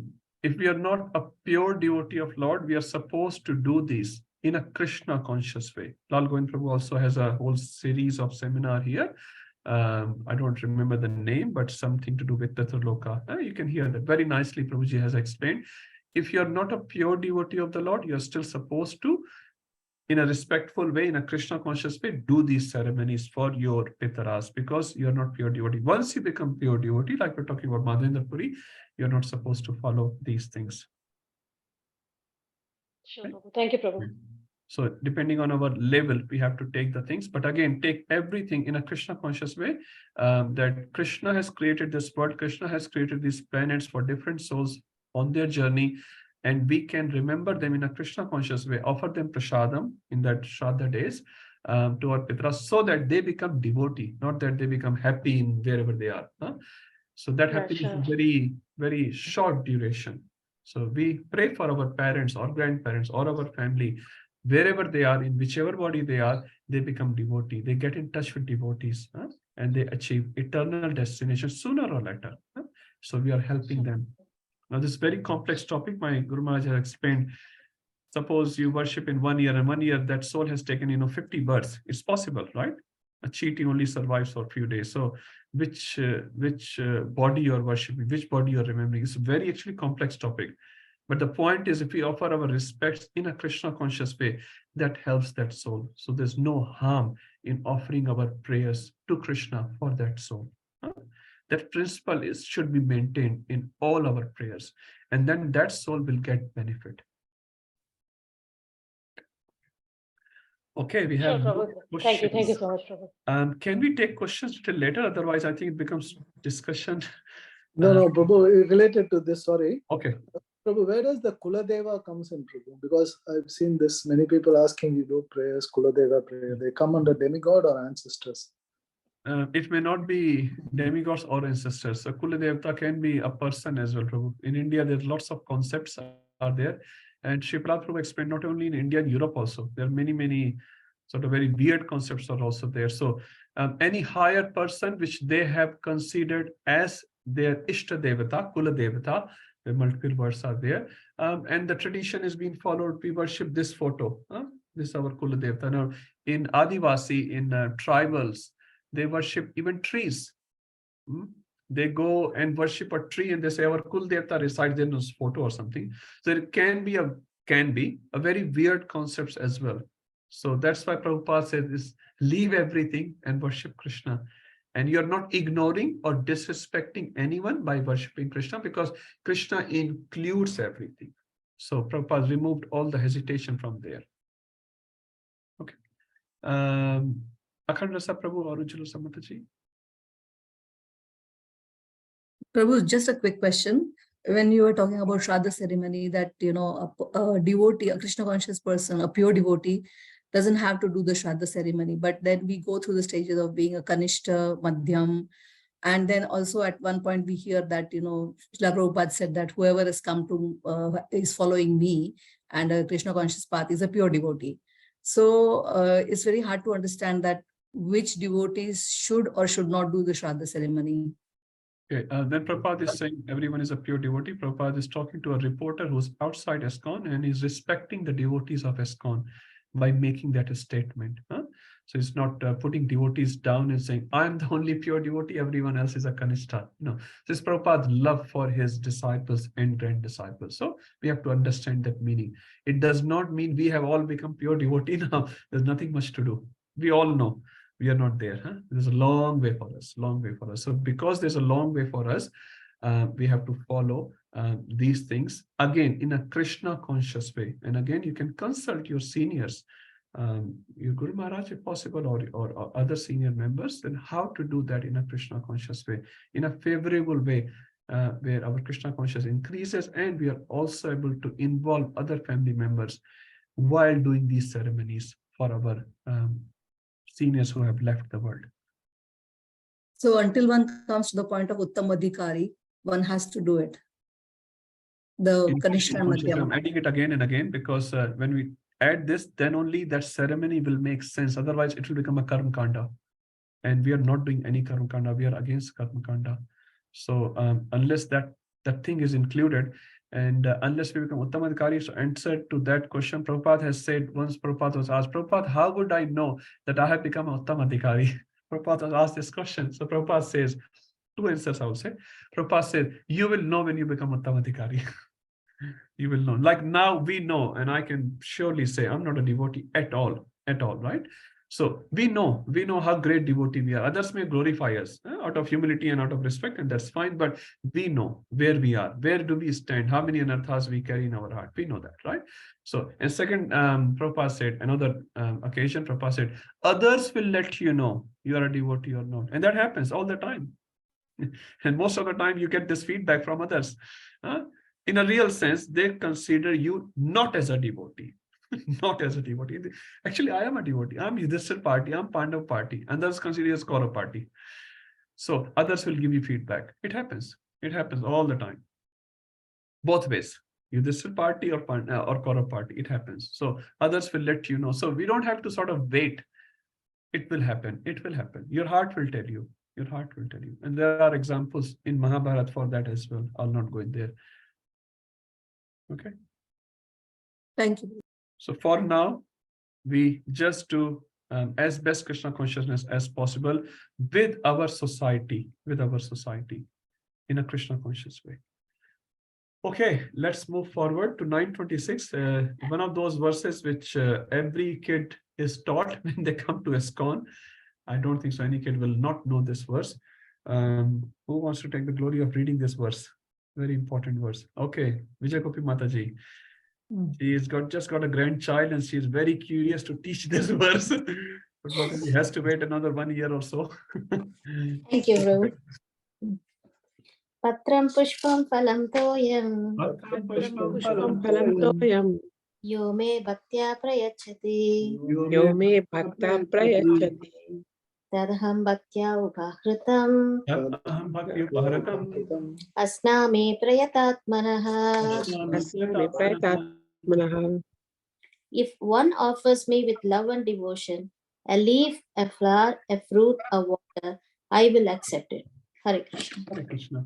So this is a very, very famous verse, and this verse is really important in understanding the heart of Krishna. So now we were seeing the supremacy of Krishna in many verses, which is also true. But when a person is very high in our modern society, to approach that person is very difficult. Just a general rule. If there's an MP and MLA, I think you can sort of write an email and get an appointment and see him or her. But when some is a chief minister of the state, to see him or her will be difficult than that. If someone is a president of that whole country, it will be even more difficult to see him, get an appointment, probably not allowed. Probably you're not allowed to see because you're just a general person. So to see American president or something will be very, very difficult. Narendra Modi, not too sure. So when Krishna's supremacy established over all the demigods, he's saying, Bhaktaram Yaktapsam Sarva Lok Maheshram, I'm the Bhakta, I'm the Lord of all the so-called lords. So to approach that Lord, on the contrary, although he is the Lord of everyone, is extremely simple. This is what is explained in this verse. So we talk about all the demigod worship. We talk about going to Swargloka, which is so difficult, very long, very occasionally people get to, in Prathiloka, drink that somarasa, very hard to obtain all those things. Do a lot of dharma, artha, kama, and follow the vidya, do a lot of yagyas, spend a lot of money. Then you get a temporary Swargloka for a temporary period of time. Even Swargloka is temporary. What to speak of living in Swargloka? Even Swargloka is temporary. We know all that. But approaching Krishna, Krishna himself is explaining, is extremely easy. Why? Because the concept of devotion overrules everything else. Everything else. So reading this verse here, Patram Pushpam Phalam Toyam. I'll come back to this in a minute. Yo me bhaktya prayachati. Prayachati means offers. One who offers me with bhakti, with devotion. And this is what is talking the content of it. Content of it means when someone comes to your house, a guest comes to your house, and you offer him a seat, you offer him some food or something, some sweet words.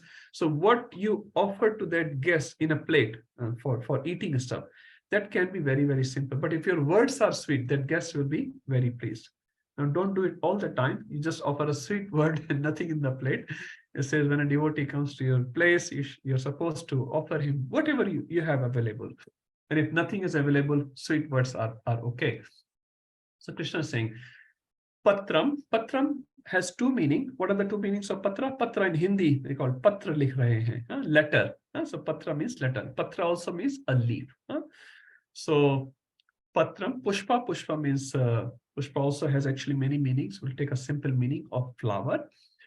Phalam. Phalam also has many meanings. We'll take a simple one because we can actually have this was discussed in whole 2-3 hours actually. And we're trying to discuss in next 5-7 minutes or so. Phala, we'll take the simple meaning of phala as fruits. Toyam. Toyam refers to water. Now, patra, as I said, has two meanings, letter and a leaf. We have two examples, and there can be many more, who offered a patra to Krishna, and the last one I said, Ashnami. Ashnami means accept. Accept. I accept. Pretatmanaha. I will accept it. Tad aham bhakti upaharatam. Upaharatam word comes from word upahar. Everyone knows in Hindi at least upahar means gift. You give someone a gift and then someone else may give you a gift in exchange out of love. Like you go to a birthday party and children take some toy or some game for that kid and you get a return gift. Something simple. But the point of here is exchange of love is happening between two families.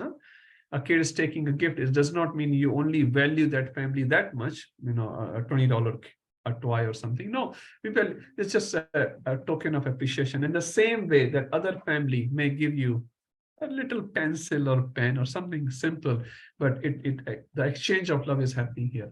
So in exchange of love, the content can be very simple, but what is the main thing? The intent.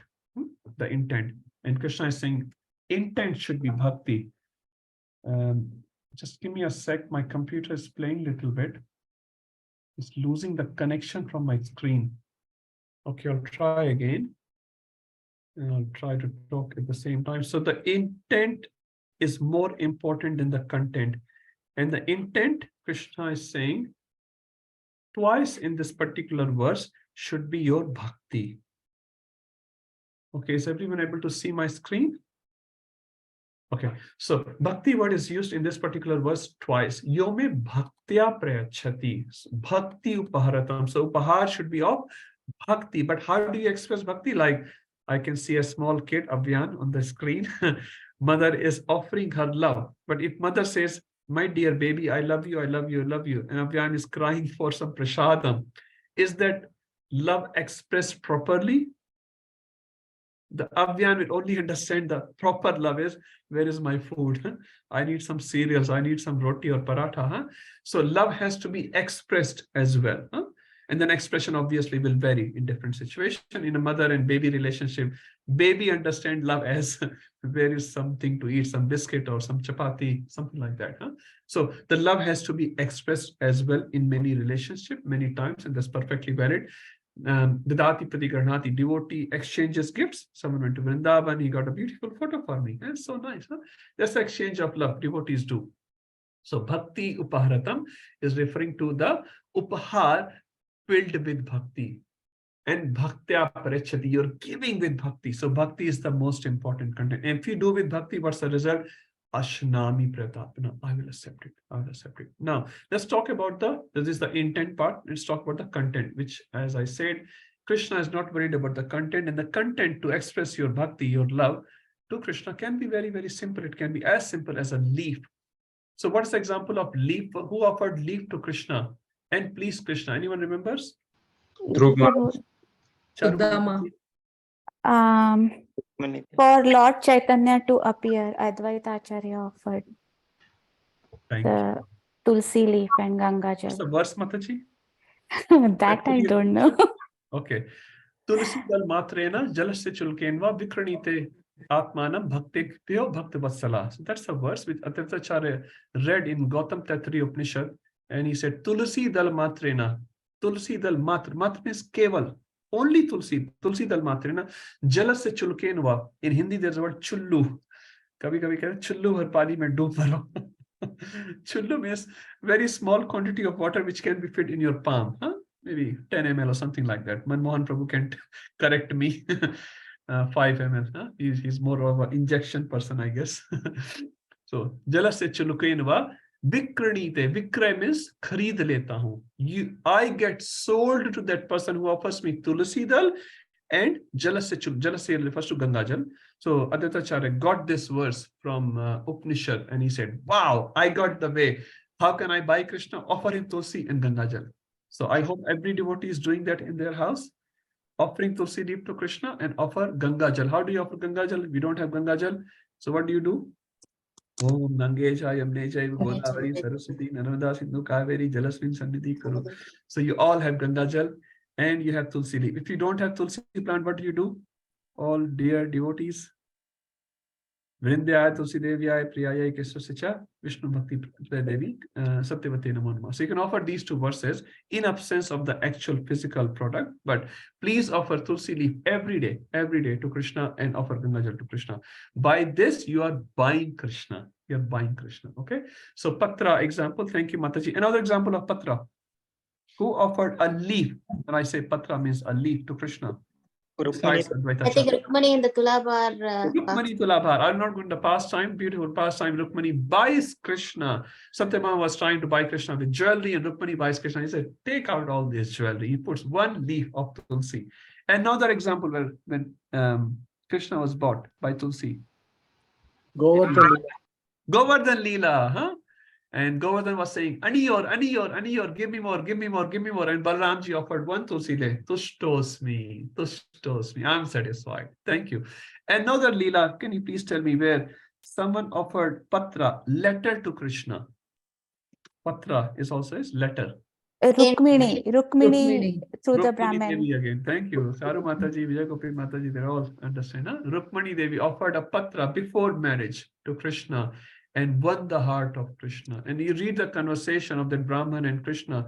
Krishna says, actually, I don't know whether I should do it or no. Then Brahman says, hang on a second. Huh? And then he reads the whole prayers of Rukmani Devi. So beautiful. Krishna immediately doesn't. It said Brahman arrived to Krishna in night time. And Krishna doesn't even wait. Okay, kal jayenge. Tomorrow I will go.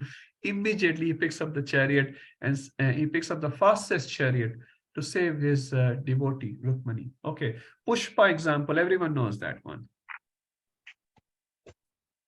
Pushpa. Gajendra. Gajendra, yes. So Gajendra, when he was in the worst crisis of his life, he was an animal, he was in the animal body, he picked up one lotus flower and said, Narayan. And Narayan immediately came. It says, in Vaikuntha, Lakshmi Devi was serving Narayan Prasadam. Narayan had taken one chapati. Suppose a Mataji serving Prabhu a Prasadam. And she goes to the kitchen to get another chapati. And when she comes back, Prabhuji is running. And he said, where are you going? I have not even finished Prasadam. He said, no, I have to go, I have to go. Then Mataji said, where? I have no time to tell you. But okay, take your chadar at least, wear a shirt or kurta on top. Prabhuji is running in dhoti itself. That's how Narayan was so curious. How did he get attracted to Gajendra? With one pushpa. So don't underestimate when you offer one pushpa to Krishna. When you come to Krishna's temple, say Radha Gopinath temple, Prabhupada said, you should not come temple empty-handed. So whatever you have, you don't have to spend money. You have a leaf available. If a leaf is available in your backyard or even your neighbor's yard, grab something for Krishna. It's a mentality. I'm going to my Lord's house. When you go to father's house, you always take few gifts for your father. Not that father is looking for the gift, but out of love. So take something. You won't believe, devotees tell in classes, people used to bring aloo for Krishna, potato for Krishna. The young hippies, they didn't know, and Prabhupada said, bring something for Krishna. They'll bring potato or fruit. Whoever could afford whatever. The point was, they loved Krishna. They loved Krishna. So when we are going to temple, we should take something. If we cannot take anything physically, we should take our heart to Krishna. Heart to Krishna. Pushpa, Phala. Examples of Phala? The fruit vendor and baby Krishna. Thank you. Very nice example. Fruit vendor. Shabari. Shabari offering bear to Krishna. And Vidur's wife. Vidurani offering banana peel, I should say. Peels. Banana peel to Krishna. It's a big pastime, will not say. Thank you. And Phala also refers to our every action which we perform has a reaction, which is the Phala, right? The reaction of it, Phala of it. We should offer that Phala to Krishna. And then we become Phal free, reaction free. Akarma. That also meaning of Phala. Toyam. Although we already said it. Advaitacharya offered Toya, Jala, Gangajal, Tulsital Matrena, Jalasya Chulukenva. So Toyam. So we have these examples. Also Rantidev also offered in Srimad Bhagavatam, Toyam, water to the dog.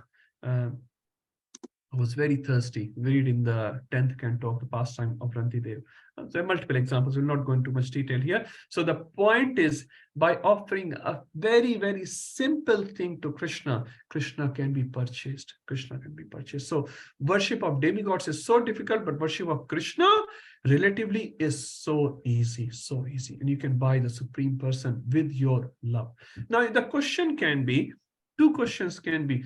Now, Krishna is saying this to Arjuna while Krishna is personally present there. Now, Krishna is not personally present in front of us. How do we offer these things to Krishna?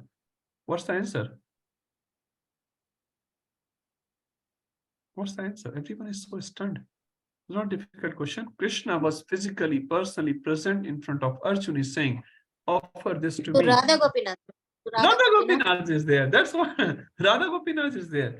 In the DT form, in a photo form. And Radha Gopinath is non-different. Now, we cannot see that, but at least in theory, in principle, we can talk. Radha Gopinath is not different than, say Krishna. I can't even say actual Krishna, because Radha Gopinath is Krishna. Now, obviously, we don't have that vision as yet, but Radha Gopinath or his photo form is there with us.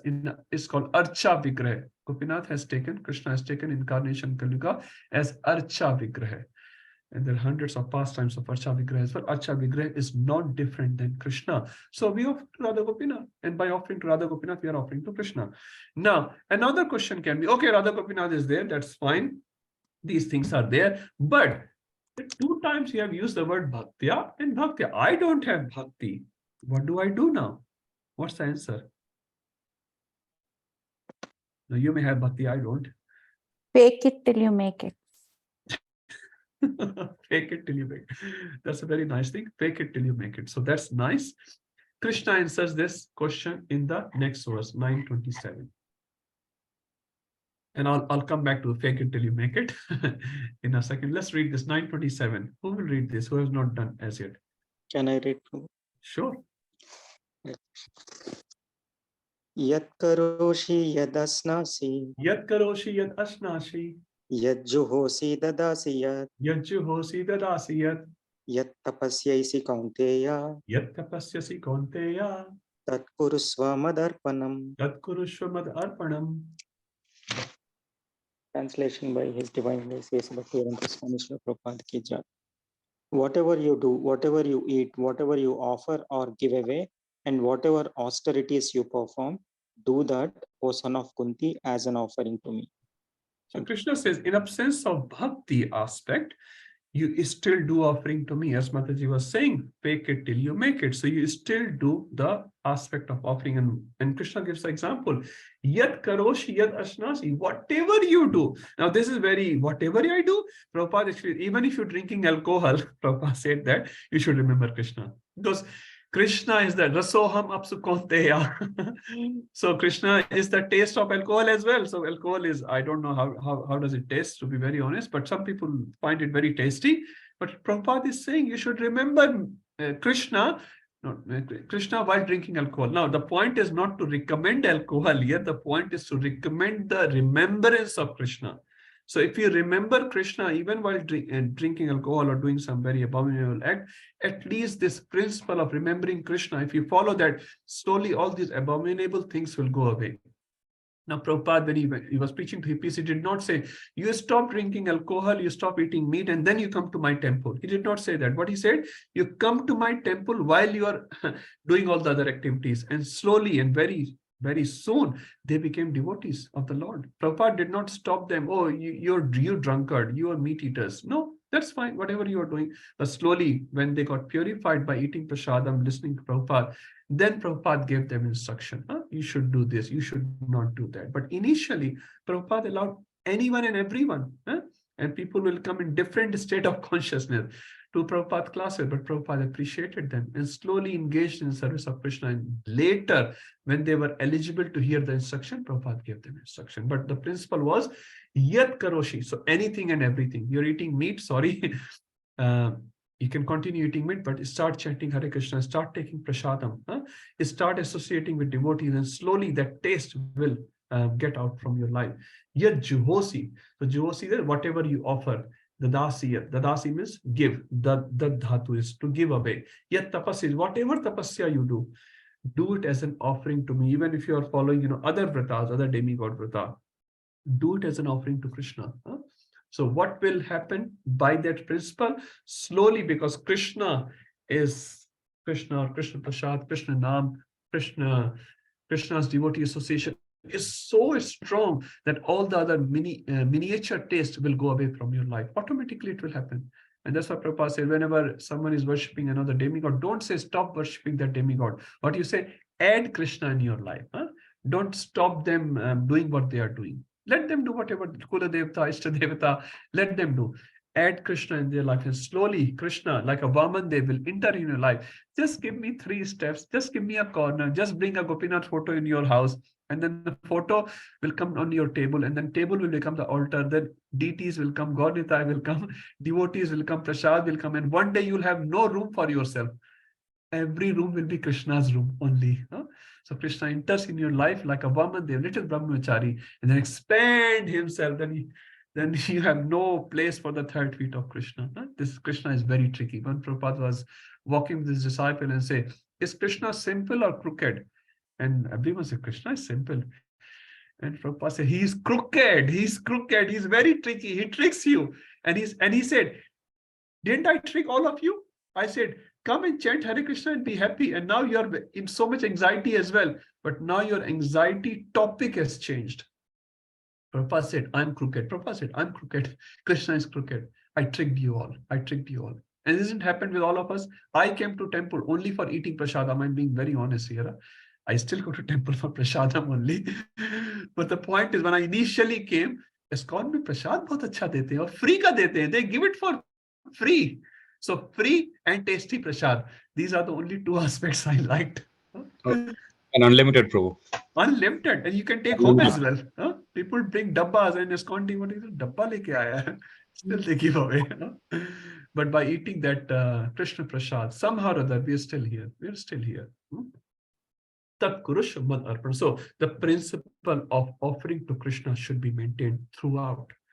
And lower tastes will slowly go away. And we should not criticize people who only come for prasadam. Not that we sort of only serve them. That's not the principle. At the same time, we only serve the people who come for prasadam. But the point is, even if they come for prasadam, we should not criticize them or sort of throw them away. We should respect them, again, in a way which is possible for us, and respect them, and out of eating prasadam and our good relationship, they will also become devotees one day.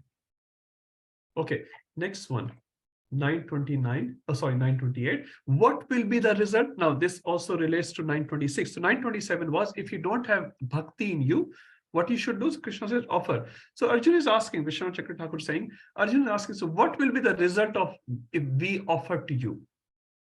928 is the answer to that question. 928, who will read that? I can approve. Oh, Hare Krishna, Mohit Prabhuji. Subha Subha Falerevam. Shubha Ashubha Falerevam. Mokshasya Karma Bandhane. Mokshasya Karma Bandhanaiha. Sannyasa Yoga Yuktatma. Sannyasa Yoga Yuktatma. Vimukto Mam Upeshyasi. Vimukto Mam Upeshyasi. Translation. Translation. In this way, you will be freed from bondage to work and its auspicious and inauspicious result. With your mind fixed on me in the principle of renunciation, you will be liberated and come to me. Thank you, Prabhu.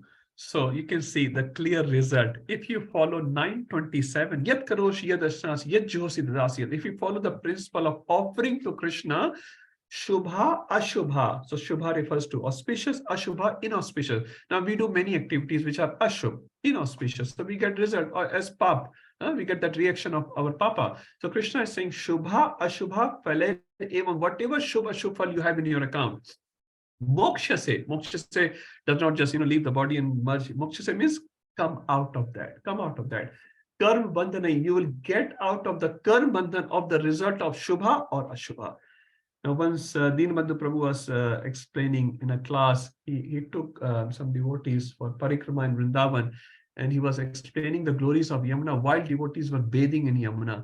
And they say, what's the difference in Ganga and Yamuna? There are many answers, but one answer is Ganga relieves you of all the sinful reactions, and Yamuna relieves you of all the sinful as well as pious reactions. And half of the Janta came out of the water.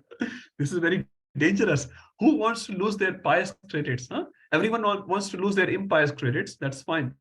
Who wants to lose their pious credits? But pious credits, as per our philosophy, we know they are also binding. If you help a poor person, tomorrow you will become poor and he will help you. So do you really want to take birth, become poor, become hungry, become sick, and then someone gives you a free medication? Not really. So we don't want just impious to go, we want pious to go as well. It's very hard for us to understand, but that is also binding. So Krishna is saying, Shubha, Ashubha, Paled. Whatever Shubha, Ashubha you have in your account, Moksha se, you will come out. How? By offering it to Krishna. Vaya. Whether you're doing good or bad, offer it to Krishna. Slowly you will come out. Sannyas Yoga Yuktatma. So you should become sannyas. Sannyas refers to renunciation. Yoga means connection. So sannyas from the material world and yoga with Krishna. Disconnect with the material world, connect with the Krishna. Yuktatma, Vimukto. The word Vimukta, V is very important. Mukta refers to liberated. Vimukta, Vishesh here refers to Visheshed Mukta. What is Visheshed Mukta? Your heart will be cleaned up from all the anarthas. Because the anarthas are making you do Shubha and Ashubha. Your heart will be cleaned up. And what will the eventual ultimate result? Is most beautiful. So work is done, isn't it? Even if you didn't have bhakti, you followed the principle of offering to Krishna your every single activity. In every single aspect of Krishna, you're adding Krishna, Krishna, Krishna, Krishna. Eventually you'll come out of Shubha and Shubha. Eventually you will achieve me. So isn't it 927 is also very, very good principle for us? Now we are not eligible for 926 as yet, although we do as a principle of offering, but eventually Krishna said, you will come out of it. all the Shubha and Shubha, you'll come back to me. So it's also a very beautiful, very encouraging verse for those who does not have pure bhakti as yet. Krishna is giving a way for them as well. He's saying not only devotees come to me, even non-devotees, if they follow the principle of 927, 928 will happen. Satyabhama Mataji. Hare Krishna, Prabhu. Prabhu, when you say that Yamuna might takes away the pious activities as well, so when we in the Kartik month and when we take bath, we say Jai Gange Chai Yamune Chai Godavari Saraswati, and then that mantra when we are saying, when we are chanting that verse. So is it we are removing our pious activities as well during that Kartik month? Just to start this discussion, first we should not only chant that mantra in Kartik Mas, you should chant every day. So every day when you're taking bath or everyone is taking bath, we should chant that mantra, because then we are not taking bath in a normal water, we are taking bath in a holy water. And that holy waters are very, very auspicious. You take bath in Gange Cha, Yamune Chaiva, Godavari, Saraswati, Narmada, Sindhu, Kaveri. How many rivers are there? I don't know, someone can count. 7. Seven. Jalayas means something. Yeah, 7. So please come and reside in this water. So we should chant that mantra, and I should not say daily, every time you bathe. Right? Devotees bathe 2 to 3 times a day as well, sometimes even more. So we should chant. So we should never bath in the normal water. Never bath. Kartik, not only Kartik, every time you take bath, you should chant that mantra. Now, yes, Mataji, if you chant that verse with a devotional, now that verse is also chanted by non-devotees. I went to India once, I was bathing outside, which is popular in India, with my bucket. Anyway, so others were also chanting the mantra. I'm like, I hear ye bhi devotee hai. They are not devotees, but they were chanting the mantra because they wanted to show I also know the mantra. That's fine. So we should not only chant the mantra, we should also chant the mantra in the consciousness of these. Gangaji, Jamunaji are devotees of Lord. Jamunaji is a wife of Krishna. Kalindi is a wife of Krishna. Ganga is coming out of the lotus feet of Krishna. So if we chant this mantra, thinking these rivers as a person are the devotees of the Lord, their devotion comes to us. Otherwise, normal things can happen, like Gange Cha Jamni Cha Godavari Saraswati. So we should chant the mantra plus with the devotional consciousness that these are devotees of the Lord, great devotees of the Lord. Lord has given them so much potency. Please Gangaji, please Jamnaji, come on my head and correct my head. So we'll get their devotional consciousnness, not only just material. So when I say pious and impious getting removed, it's one part of the whole thing. One part. Your pious and impious is going, but pious and impious does not necessarily make you a devotee. It brings you to a zero platform, but devotee is a positive platform. So removing pious and impious is coming to zero, and then growing in a positive means becoming a devotee. So not only chant the mantra to get piety and impiety removed from our account, also chant the mantra, Gangaji, Jamunaji, you are the wife of Krishna, you are so dear to Krishna. Please give me devotion. So we should do the complete thing. Okay. Thank you. Rupam Prabhuji. Prabhu, just a comment. This mantra of Om Gange Cha Yamune Cha, that thing is also taught as a part of Karmakand ceremonies, particularly to Brahmins when they go through their thread ceremony. Yes. So that's why you will find a lot of people know this already, and they do this before they go to bath, and even before eating. Forgot that there is another where you put rice to 5, I think 6 different demigods. Okay.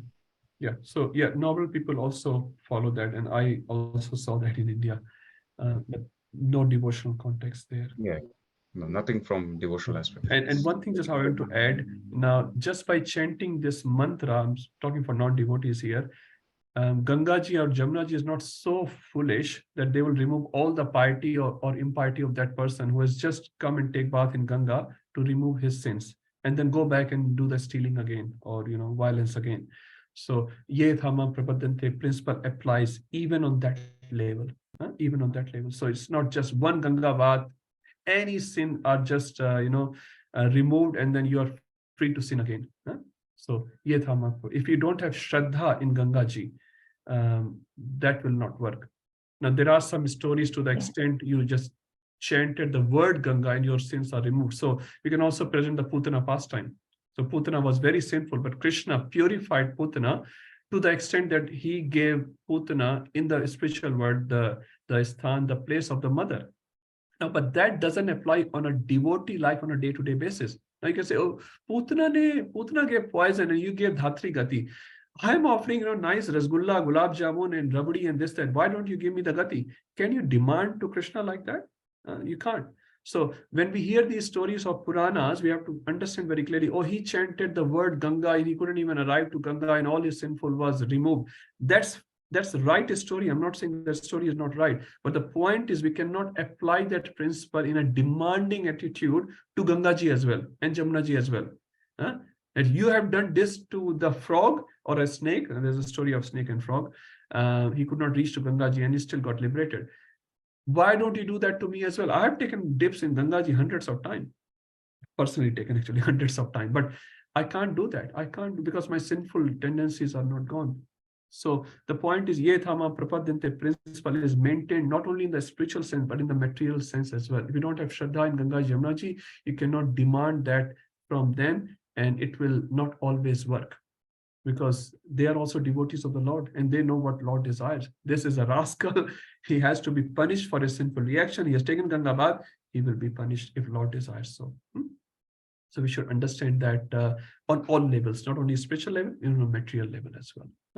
But if we have Shraddha, yes, Ganga Ji has the potency to remove all the sins. One pranam to Krishna has the potency.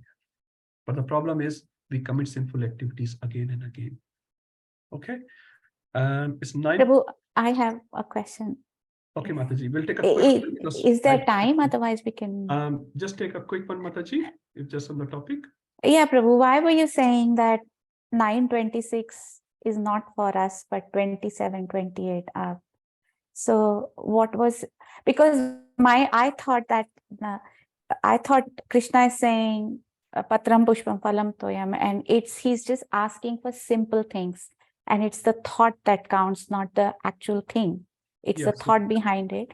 And I also thought that the devotion aspect of it was so strong that it kind of supersedes everything. Like it supersedes caste, it supersedes color, creed, gender, everything.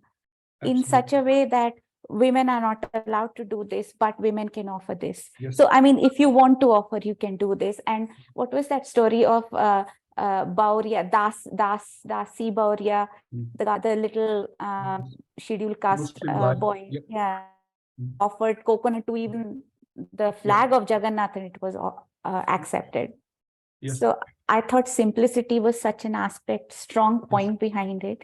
But you're saying that it is not for us, so it just kind of. You're right, Mataji. But are we devotees? That's the whole But idea. we are like we are not. I won't say I'm a devotee, but if you say if someone is in kindergarten or year 1, they are students, so they are trying to be. So we are all devotees, only not in that true sense, but we are on the path.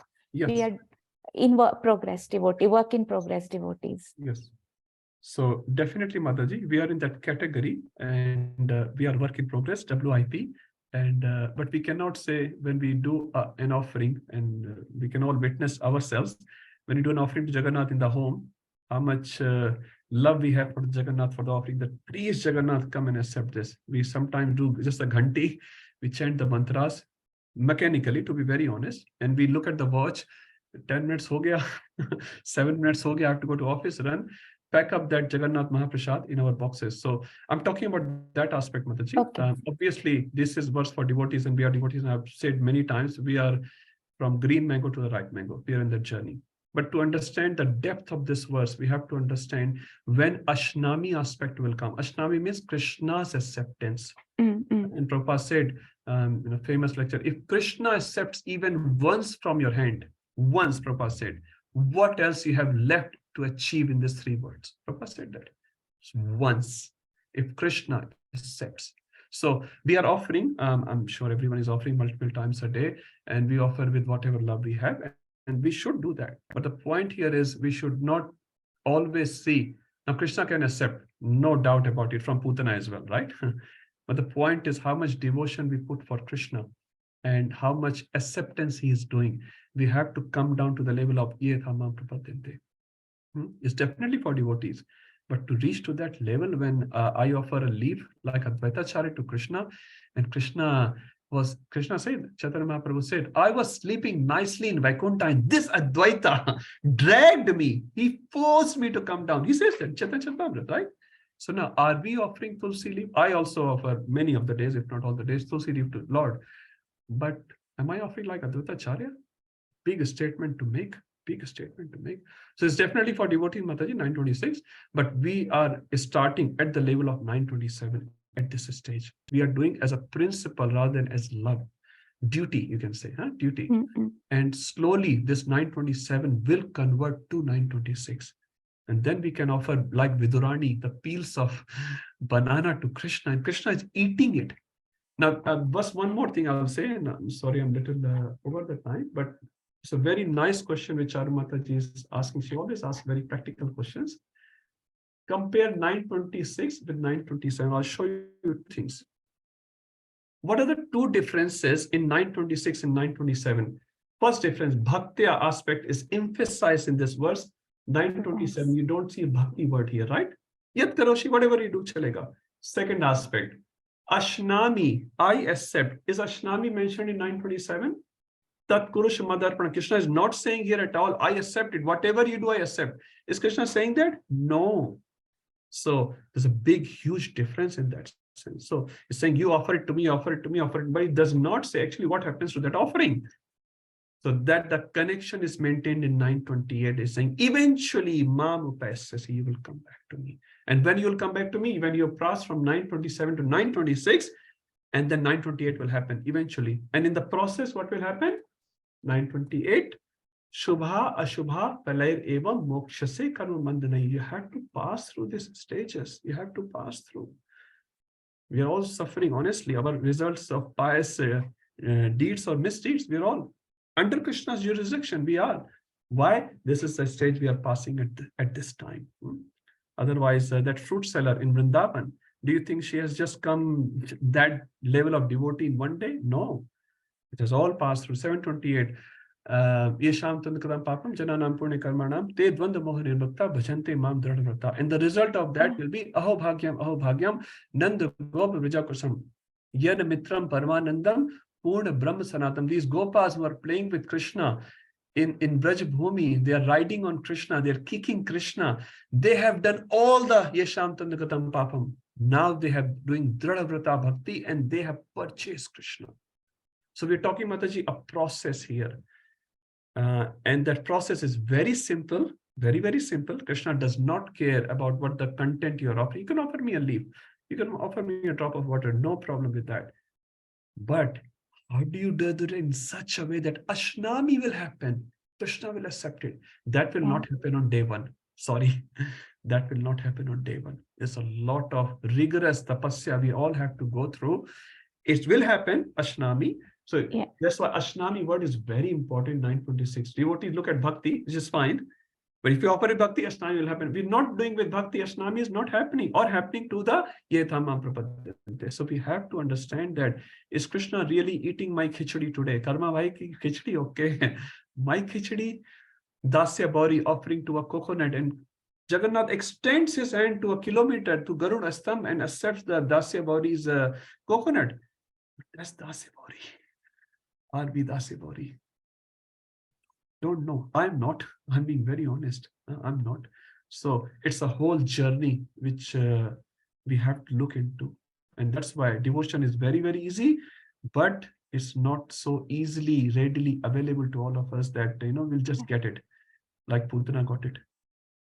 Very quickly, one more question. So 26 is Patram Pushpam Phalam Toyam. Yes, Krishna is very essentially emphasizing on only vegetarian food. Definitely. And yet in 27, he's saying, offer me ayat karoshi yat yadashnash. So the two are very contrasting in the sense that in one, he's going for vegetarian food. In the other, he's saying, just offer me anything. It could be non-veg or things that are prohibited. So Okay. is that No. how does one understand this duality here, or is it a duality, or It's am not. I just It's not a duality, and that's why Prabhupada writes in 926 explanation. I'll literally take 1 minute, devotees. Prabhupada writes in 926 explanation that Krishna is not asking to offer any meat items. Prabhupada writes that.